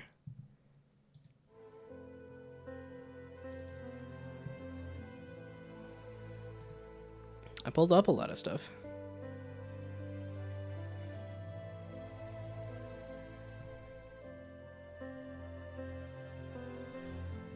I think this stuff for like actually having it on an itch.io page. I think I have some of those questions answered. Of the like, okay, here's what the name of the game is. Here is kind of what the cover art looks like. Here is the... Yeah, because this was another one of those things that I was trying to fill out. Was like the... This is a roguelike for fans of Blungeroo about making a Rube Goldberg machine featuring player creativity in an abstract 3D style. What about a mechanic where you can set up your balls with different materials and air pressures? So you have to plan ahead so they're released in a sequence like Tetris pieces, giving balls abilities like bounciness, smashiness, stickiness. Well, and because that's also the question of, are you thinking of full freedom in terms of movement, like 2D or 3D? Or are you thinking of a grid? Because... Okay, that was... At least I got another good answer as to what is a strength of mine that I wasn't fully aware of being. I'm a chill dude. Yay! I didn't realize how chill and calming of a presence that I am. Which I think is why I feel a little bad when I get grumpy, because it feels a little less chill. Okay, I don't need a billion tabs open. These tabs might be useful. That is not. Yeah, these were looking at Cosmic Tier and Confronto. Oh, May. Okay, so it's been out a little while. Oh, early access. Okay.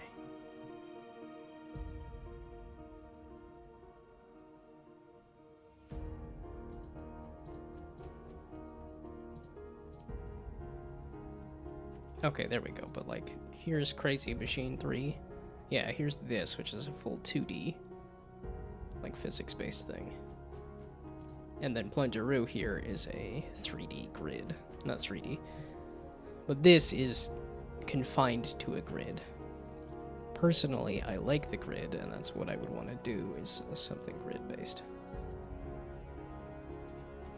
If only because this also gives me an opportunity to do something like a maze, where at the end of the whole level, like after you finish the whole thing, you can look at your work and be like, oh look, I painted out a pretty picture. I think part of that was coming from the, when I was listening to an audiobook about chess, or like about Go and stuff, where it was talking about like when you finish a game of Go, you essentially have like a piece of art at the end as well. Chess a little less so because you're eliminating pieces and stuff, but the game, like a game of Go, you do end up with a unique, I guess, art, a unique end state.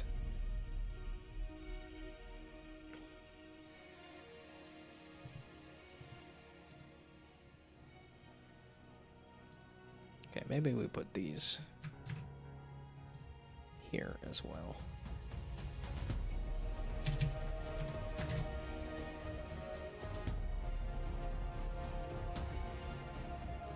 It's still not the full, like, Y, but I think that's close.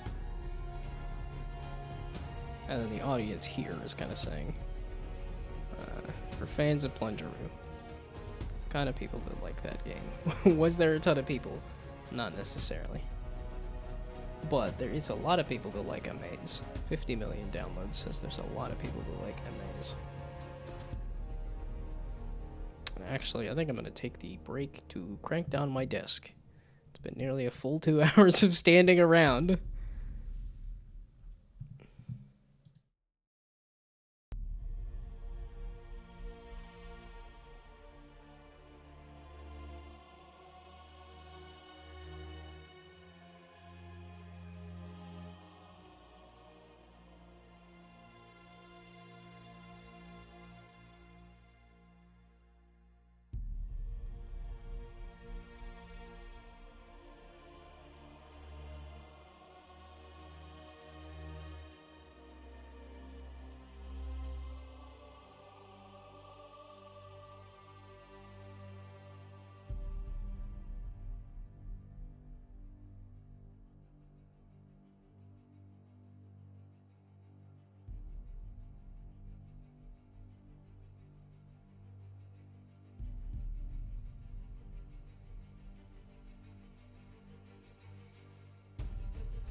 It was the act of sitting.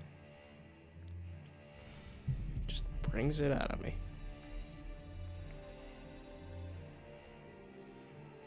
Okay, so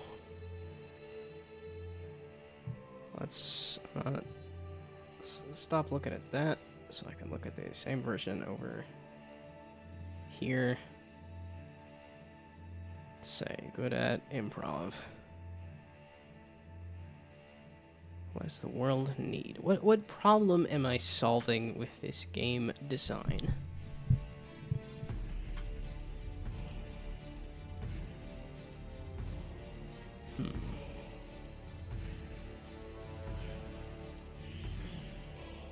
Okay, I guess I don't really need that.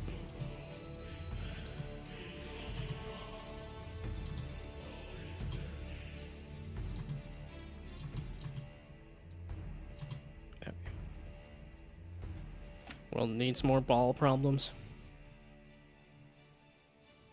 Are you trying to curse all men? With some kind of infertility or something? World needs more ball problems?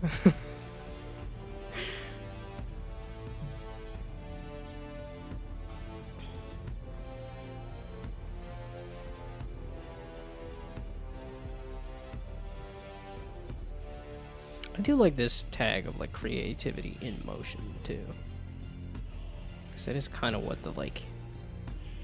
Because I like the painting machine aspect of it too. It's an interesting thing to try to pull into the kind of strategy design of the game as well.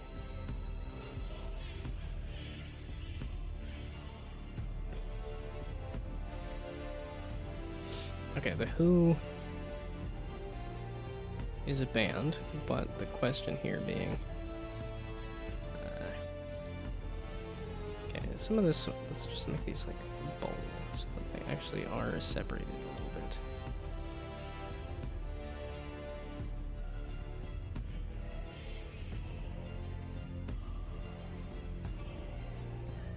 Okay, but the audience being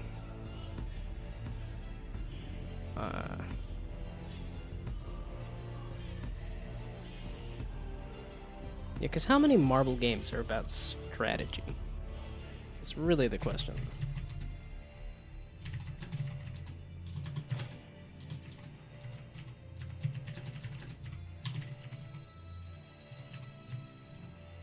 And I would separate that from puzzles. I think that's the thing I'm trying to hit, is both marbles and strategy. Like, how many games are about those things specifically? Not puzzles necessarily, but strategy.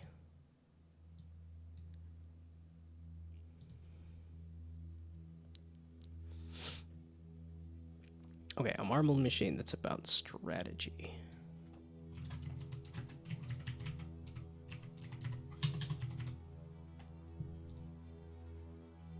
Which I guess... yeah, something like shapes is not necessarily marbles, but that is kind of like that same idea a little bit.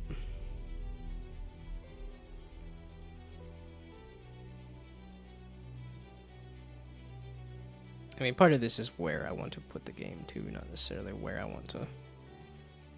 This is mobile. Okay, the what being a Rube Goldberg machine roguelike.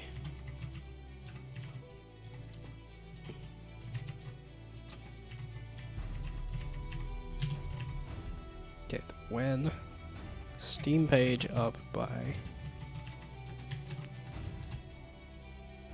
the end of the year. Ideally my birthday, so we'll do my birthday. It worked one of those years where I said I want to have this character creator tool done before my birthday. There. So then the how being like what time do I have left in the year, and then part of it is I know I'm gonna lose some time to... Hello, hello. Welcome, welcome. Yeah, this is mostly Brandon was like, just you seem to be struggling a lot with this game. Maybe do a prototype. And I said, you know what? Maybe we'll go all the way to the bottom of the core of like, okay, what am I making? Why am I making it? Then I can say, okay, what do I want out of a prototype? To then say, what do I want out of a full finished game?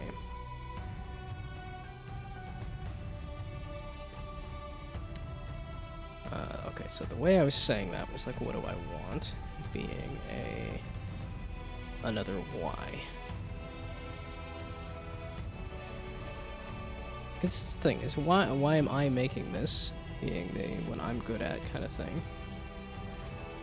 But also why am it's I forget where I saw the like, why are you the one to make this?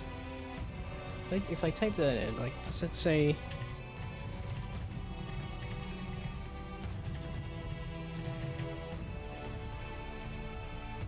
why does the one ring make you invisible? Not what I was aiming for.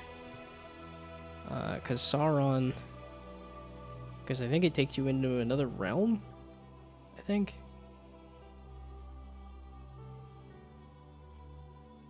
So apparently this is not a commonly asked question.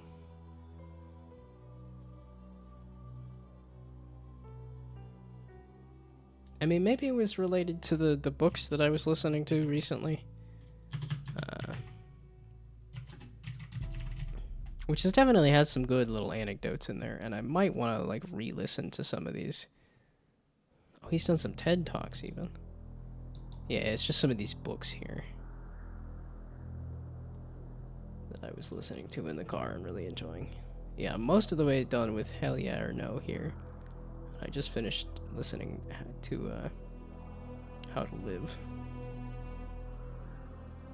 And I think I started with Anything You Want. So I guess I could work my way through all of these, but I don't know if that's super necessary.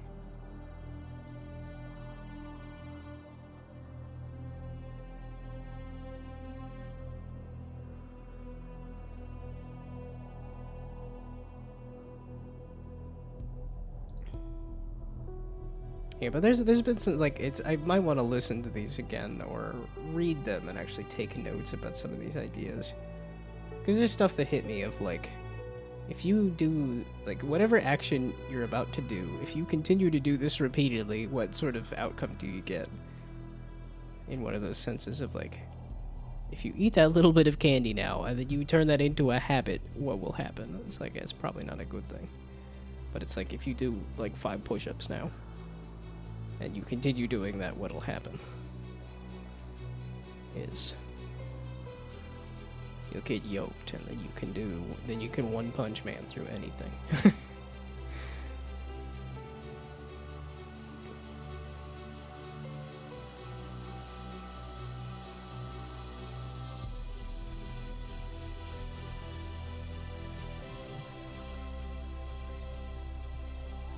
Well, okay, it's not necessarily game development,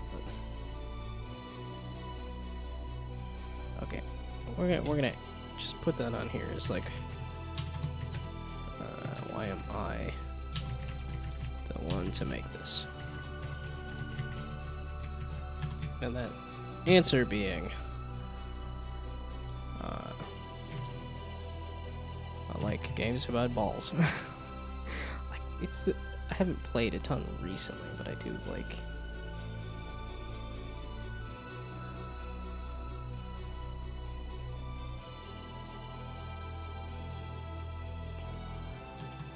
Well, because there is that kind of like art, like pixel art aspect of it too. That like, it's just I like marble games.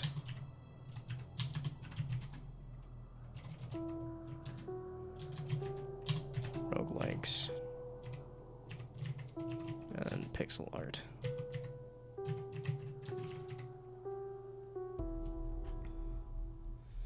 Because that is the kind of pieces that I want to put together. I was doing this as more of a strategy game rather than a puzzle game, essentially. Which all of these thoughts have not really gotten me to the point of what is the full gameplay loop is also the question. I did write down some version of it, of like you pick some goal, then you place items to get the balls to go to that goal. And then you do upgrades. But some of that is like that prototype and that like what are the actual menus of like to do a minimum viable product. What would you need to do? Because it's like the upgrade would not need to necessarily be like a store that has a bunch of like that could just be a pick 3 and stuff too for upgrades. So, and I know I put the whole goal here as like a personal thing of, because I like a roguelike that inspires you to make a certain build. He's also the impetus behind that, as opposed to just here's a pile of items. What are you gonna make out of? Which I guess a pile of items also does give you a direction to head to,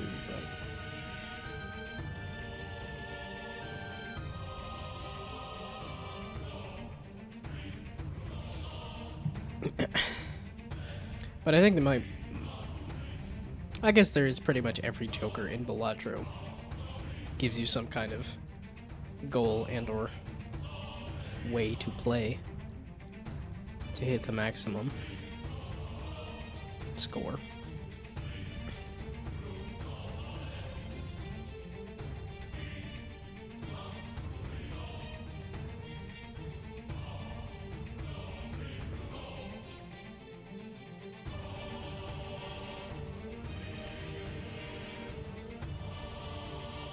Let's put down the dates for when these are happening too. This is, I know it's the end of the month, and I know this one's like a week later.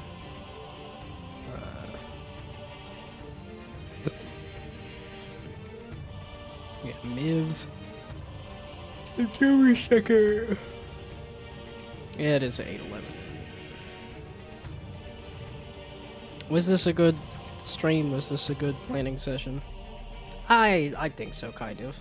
I at least got the nice answer of like, I'm a chill guy, so that was honestly helpful to me. The deadline is September 20th. Oh, they bumped the deadline because it was not that far out. They moved that. Okay, September 22nd. We just do the same thing and add a 2.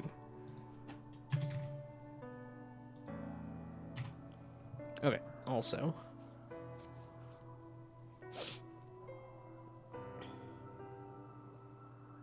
So here's a quick brainstorming sesh.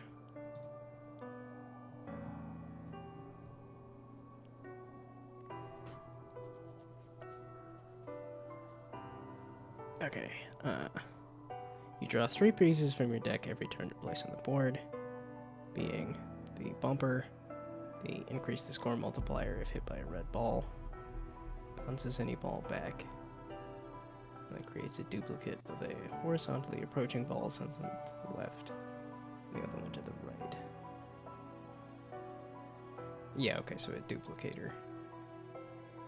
And then being a blue ball. Random balls are chosen from your collection and placed on the edge of the board in random positions.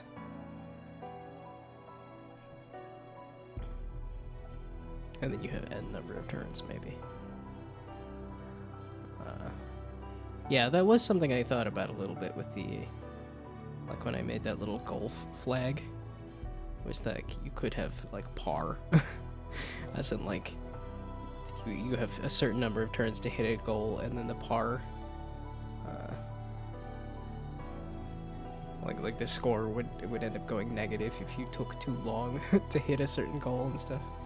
But mostly unrelated.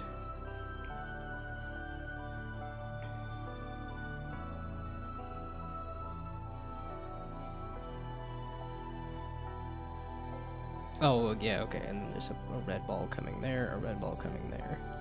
Meaning it would bounce off of that, hit the bumper, bounce back, and then this one hitting the bumper, bouncing back. The blue ball hitting the duplicator, and then it was presumably going in 2 different directions. And the green ball doing Jack Diddley. And then gives you 2 connected portals that teleport the balls. And a wall with blue paint on neighbors. Blue balls walking on the neighbors. Score 10 points.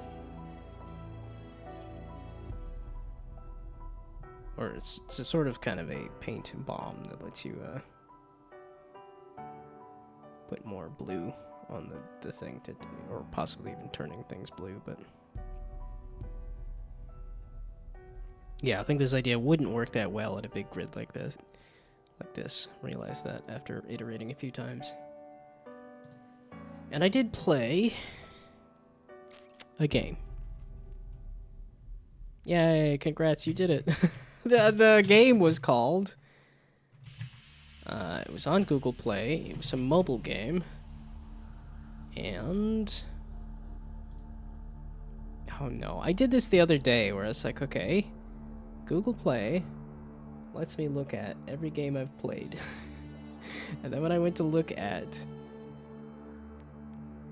the game that I played, because they went in a mobile game, like, here's a tower defense that you upgrade, but it did have, not this maybe? So, actually not having walls around the board made sense to me. They just leave the screen. Keeping them on the board could be one of the goals, to score more on your next turn. Oh yeah, okay. I'm surprised I found it that quickly. But like the way this game did it, they had this interesting like flipper approach to it. So each of these like these are different attacks that you do based on when a ball hits one of these flippers, it'll trigger it. And then these balls just I guess this is the exit point. Yeah, but they come out as single exit point, bounce off of these different bumpers, and then repeat that. And I think the upgrades on here are a speed thing, if I remember correctly.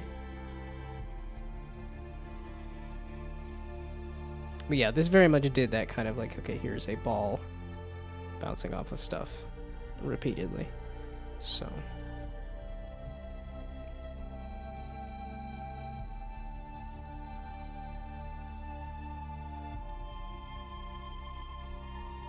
but no, I definitely like this. And I think that is very much the, like, yeah, the grid is a bit big, but I think you would want, well, and it's much like Backpack Hero, where you start with a small grid that you then buy an upgrade to increase the size of the grid.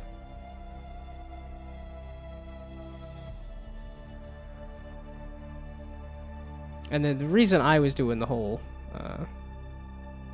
like score, the reason I was doing the flags as goals was because I wanted to get a little further away from just the straight up, here's your points and your molt and your total score kind of thing. But as a starting point, that's probably where I should start instead of trying to do, like, biggest number is what people like a lot, so it's a very good starting point. And then I could add, because that could even be one of the, like, items or upgrades or something that you place on the board, is a flag that gives you some bonus goal kind of thing too. So, and that's exactly what the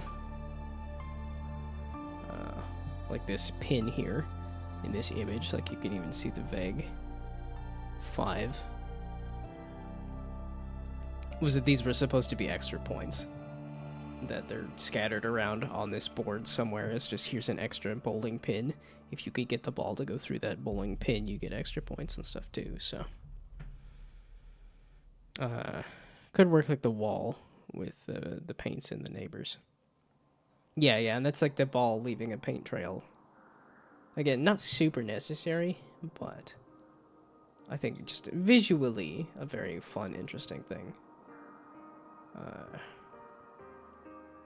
And the game I'm thinking of is Pudding Monsters, which Pudding Monsters had one of the little slimes. One of its abilities was it leaves a slime trail, and then anything that runs into the slime trail stops. No, they don't have the green goo slime trail. Oh, I think they do the same sort of idea here, is that anything that gets into this magnet gets pulled into it too. So, and some pieces that change over time with actions could be interesting too. Something that pushes to a next tile when a ball hits or paint spreads and you hit a piece.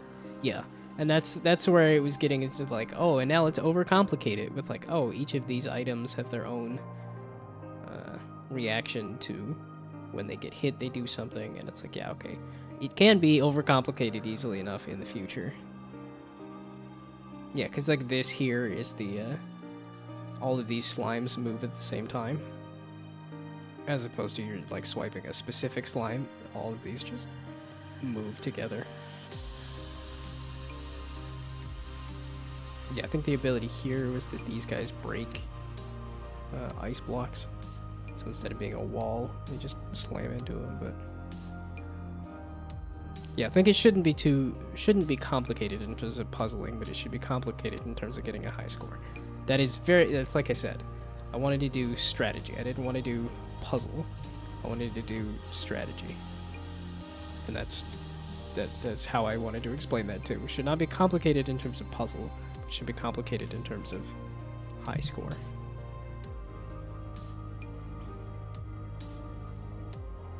Yeah, it's something like Backpack Hero, where it's like, oh, I want to add this new thing into my grid of items. How do I configure it? How do I reconfigure it, finagle it into that efficient? That yeah. How do I optimize the placement of the item in the grid? Yeah, buy pieces that make sense with your strategy. Place pieces following your strategy. Exactly.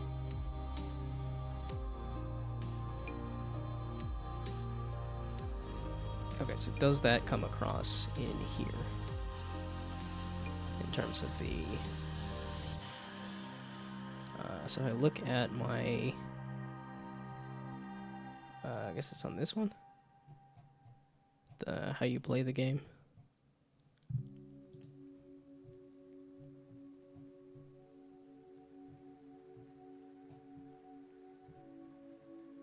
There we go, the gameplay loop here. I should probably pull this up a little higher if I keep looking for it. Okay, so that is the kind of game that I am making for the kind of people that I am making it for. And now we also say, okay, here is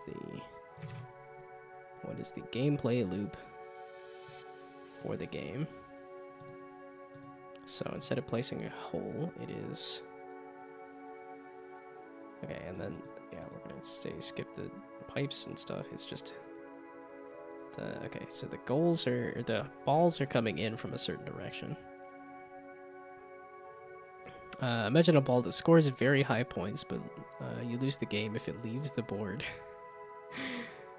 So that's a fun idea. Yeah, as in like you have to make sure that this ball reaches some kind of endpoint and doesn't just fall off the board.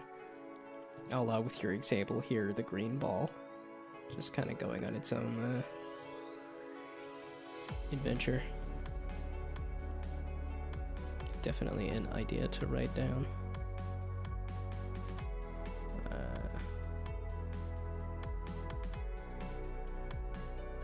Oh, I think I had on this one, I had ball ideas.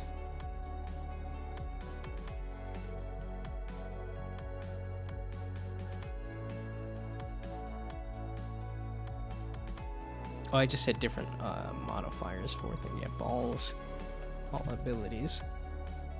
could also be a must score or lose that game.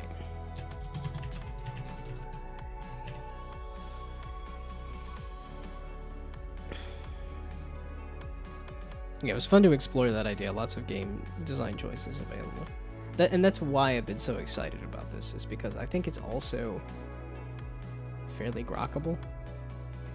Like, I don't know that there was a ton of explanation here beyond, like, okay, the balls are moving in a certain direction, and then based on what these items do, increases your score. So,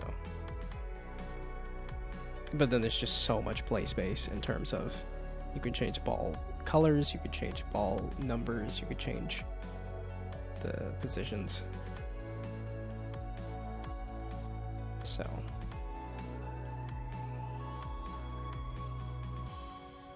and then fun stuff like it paints out a picture at the same time too. So, or even having that be the goal, is that you're trying to get the balls to paint out a picture. That's why I've been so obsessed with focusing on this, despite the fact that I keep overcomplicating it. So, yeah, it could be more interesting if you had more control over where those balls appear in later rounds, maybe. Yeah, and that's where I had of the. Yeah, and again, in the overcomplicating it sense, I was also thinking of like, oh, you have a grid. You can have somebody on Twitch say, oh, I want my ball to come in at this angle. And like, oh, this person says I want my ball to come in at this angle. So, yeah, I keep writing down all those ideas of like, here's my long list of. Yeah, even something like I saw Rick Akalon had a version of their game on their stream that played that. No, that's a silly overscope. Yeah, exactly. Well, that's like a lot of these are like, I don't think I want to do a VR version right now, or I don't need a stream overlay. It'd be fun to do at some point, but not. That's why I was gonna do the planning. And yeah, first make the game fun, then think about Twitch integration. I mean, some of it was just that there's a lot of possibilities that I don't think are out of that far out of the. Yeah, or even making the balls some kind of gacha mechanic, because you know the gachas have the little like some of those gacha machines have like what look like little balls and stuff. So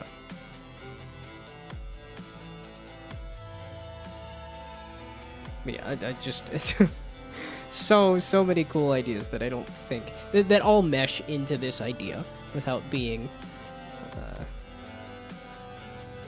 They mesh into the idea without taking away from the idea.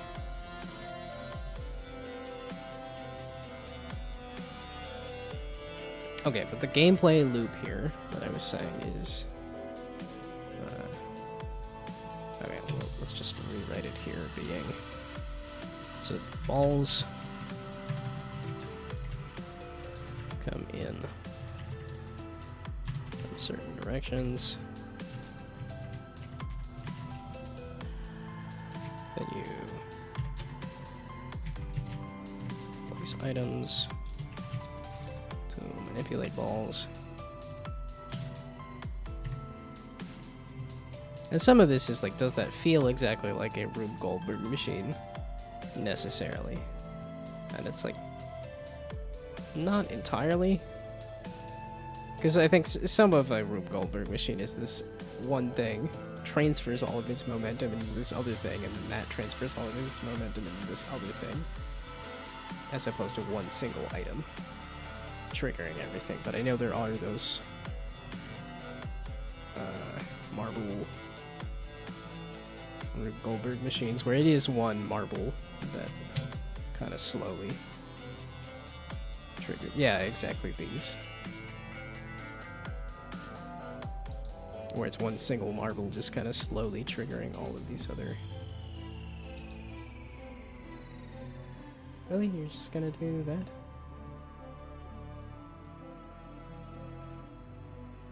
Hi guys, Miss Jen here from the Discovery Museum. Wow, that is... as my... it's a very zoomed in face there. The immediate, like...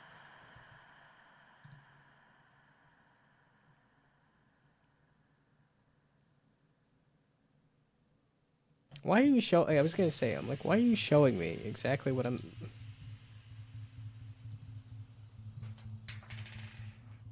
I think it's a little more interesting to have it on a grid, but...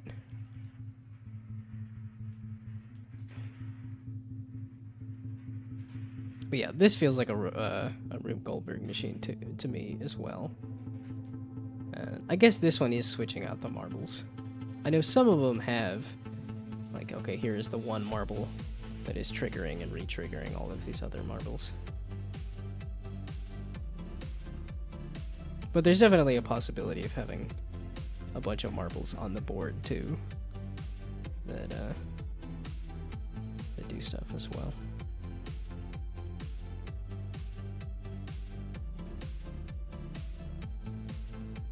You can design a weird board too with predefined spawn points, but you don't know when ball will spawn from there. Yeah, exactly. So many options that I also don't think are super hard to implement. Did they just use that one ball that's moving back and forth to specifically knock another ball somewhere else? It's kind of crazy.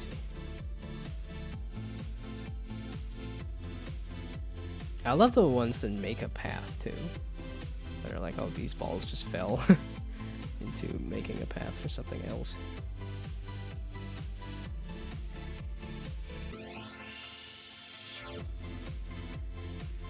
Yeah, because that could do a bunch of different like holes on the board that you have to fill with a ball before you can get another ball to score somewhere too. So now I'm just getting sucked into watching this.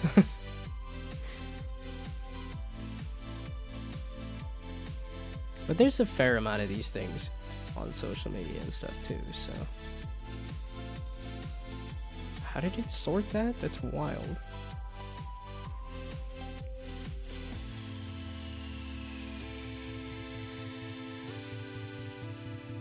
Oh, yeah, yeah. Instead of doing an exact, like, square board.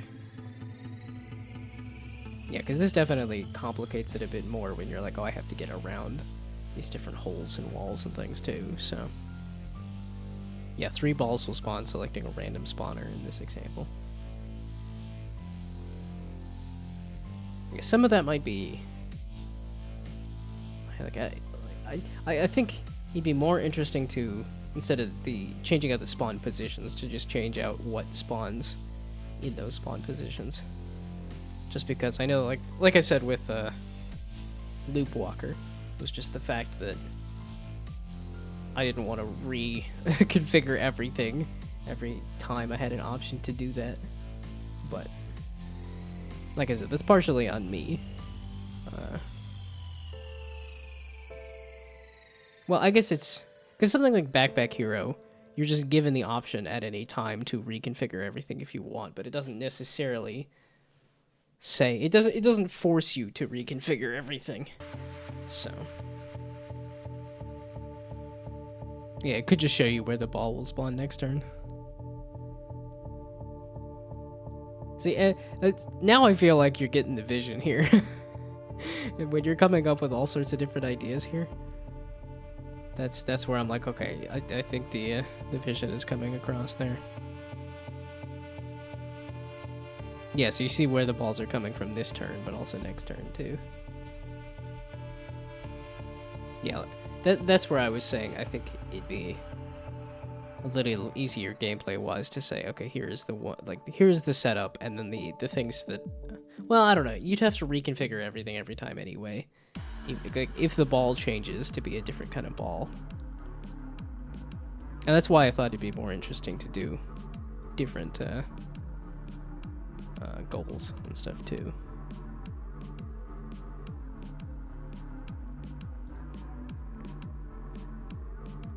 But I don't think I have that written down as an idea, so I should probably slap that on here too, is that like the ball can fill a hole to allow another ball to cross.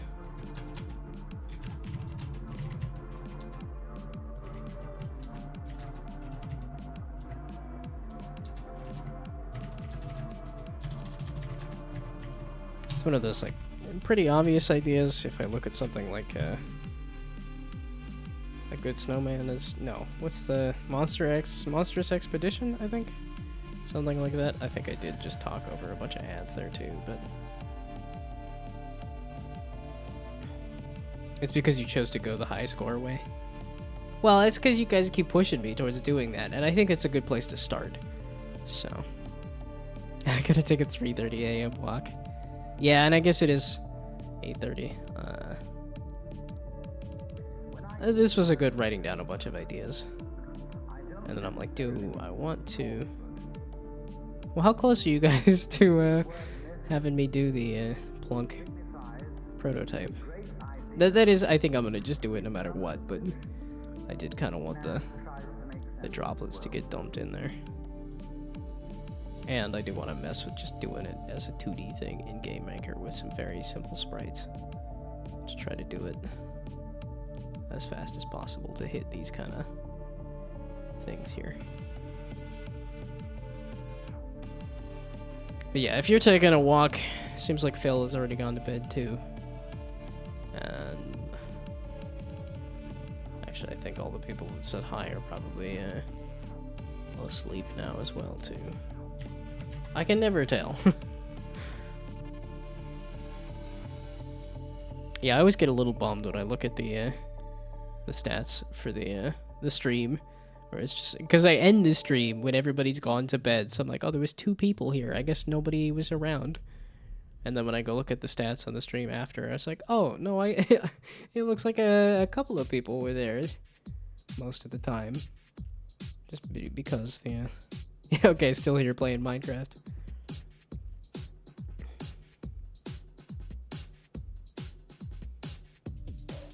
Yeah, I guess I could draw out something like this tomorrow as well too. To say, okay, here's the exact like prototype. But in terms of, did I say exactly why I'm making this game and why I am the one to make it, and then answer the questions of like, I guess I didn't entirely answer all of these, but and then some of the strategy of, well, yeah, and like this too, it's just like, who is the, like, what exactly is the game? It's a roguelike for fans of Plungeroo, about making a Rube Goldberg machine featuring player creativity in an abstract 3D style.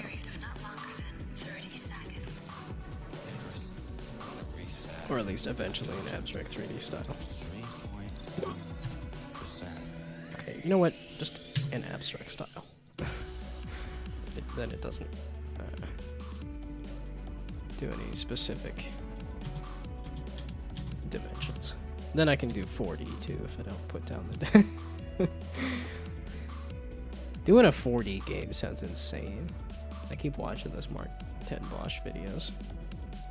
Or, he's put up 1 or 2 talks about making Miega Kire. It just seems kind of crazy. Okay, but I'm at a fairly good stopping point. It's 8:30, everybody's taking off or sleeping or leaving. So before everybody does that... Oh, Jonathan Blow's doing a thing. He's working on his game. Sokoban. What on his Sokoban game?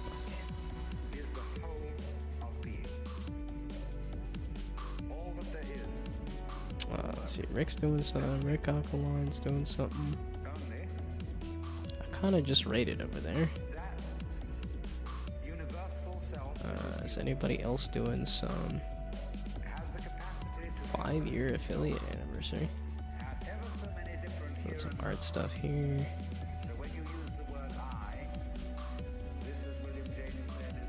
Mina the Hollower? Is that out? Oh boy. Or is it a demo? Let's say hi-fi demo.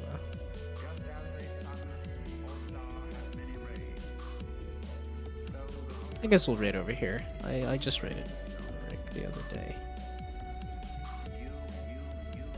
Okay.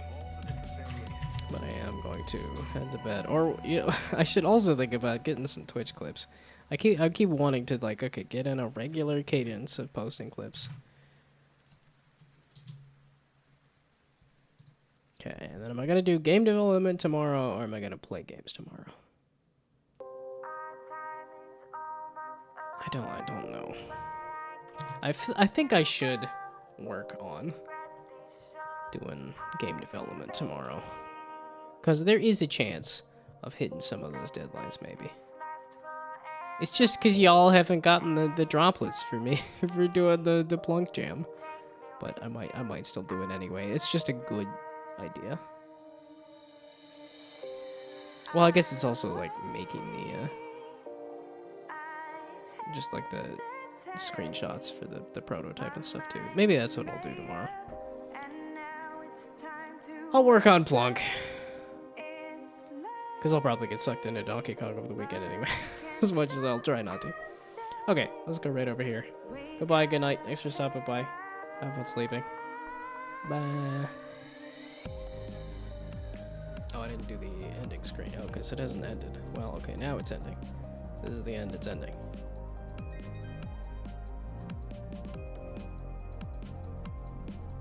Gnome Bull, hello. How you doing? Welcome in. Thank you for the raid. How was your stream? Hopefully we get a little pop up and it'll say what your stream was. There it goes. Happy affiliate anniversary. Thank you, thank you. Did coffee eat him? No. We're gonna make this one separate. You're doing software and game development. Nice. What were you working on tonight? Anything specific you want to talk about? Let's do SO. Gnomeable. Let me see if I can make sure I spell it right because I'm horrible at spelling it. All right, there it goes. There it goes. Popped up correctly.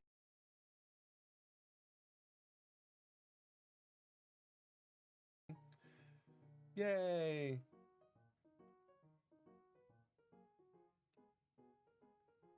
Everybody go follow Gnomeable.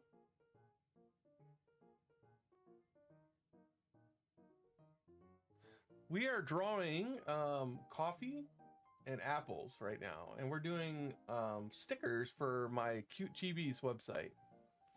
It's an Etsy store called Cute Chibis that I made. Planning and prototyping? Nice, that's cool. I hope to be getting back to the game development stuff pretty soon.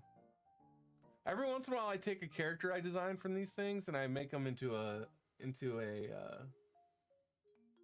character in my game. I made this sticker, Teach Coffee Repeat.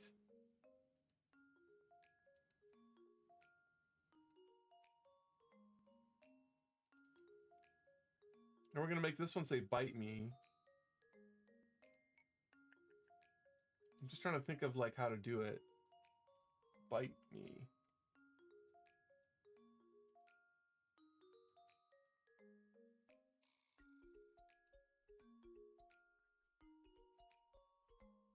That's really cool though. You got some planning and prototyping and stuff like that. I really need to get back into the game development stuff. Like I've been like a little bit lazy about it. I've been kind of taking a break from it. Into your character creator? That's cool. I was thinking Bite Me, right? Yeah, Bite Me seems like the best one like for this one. I wonder if I should do a wavy arc.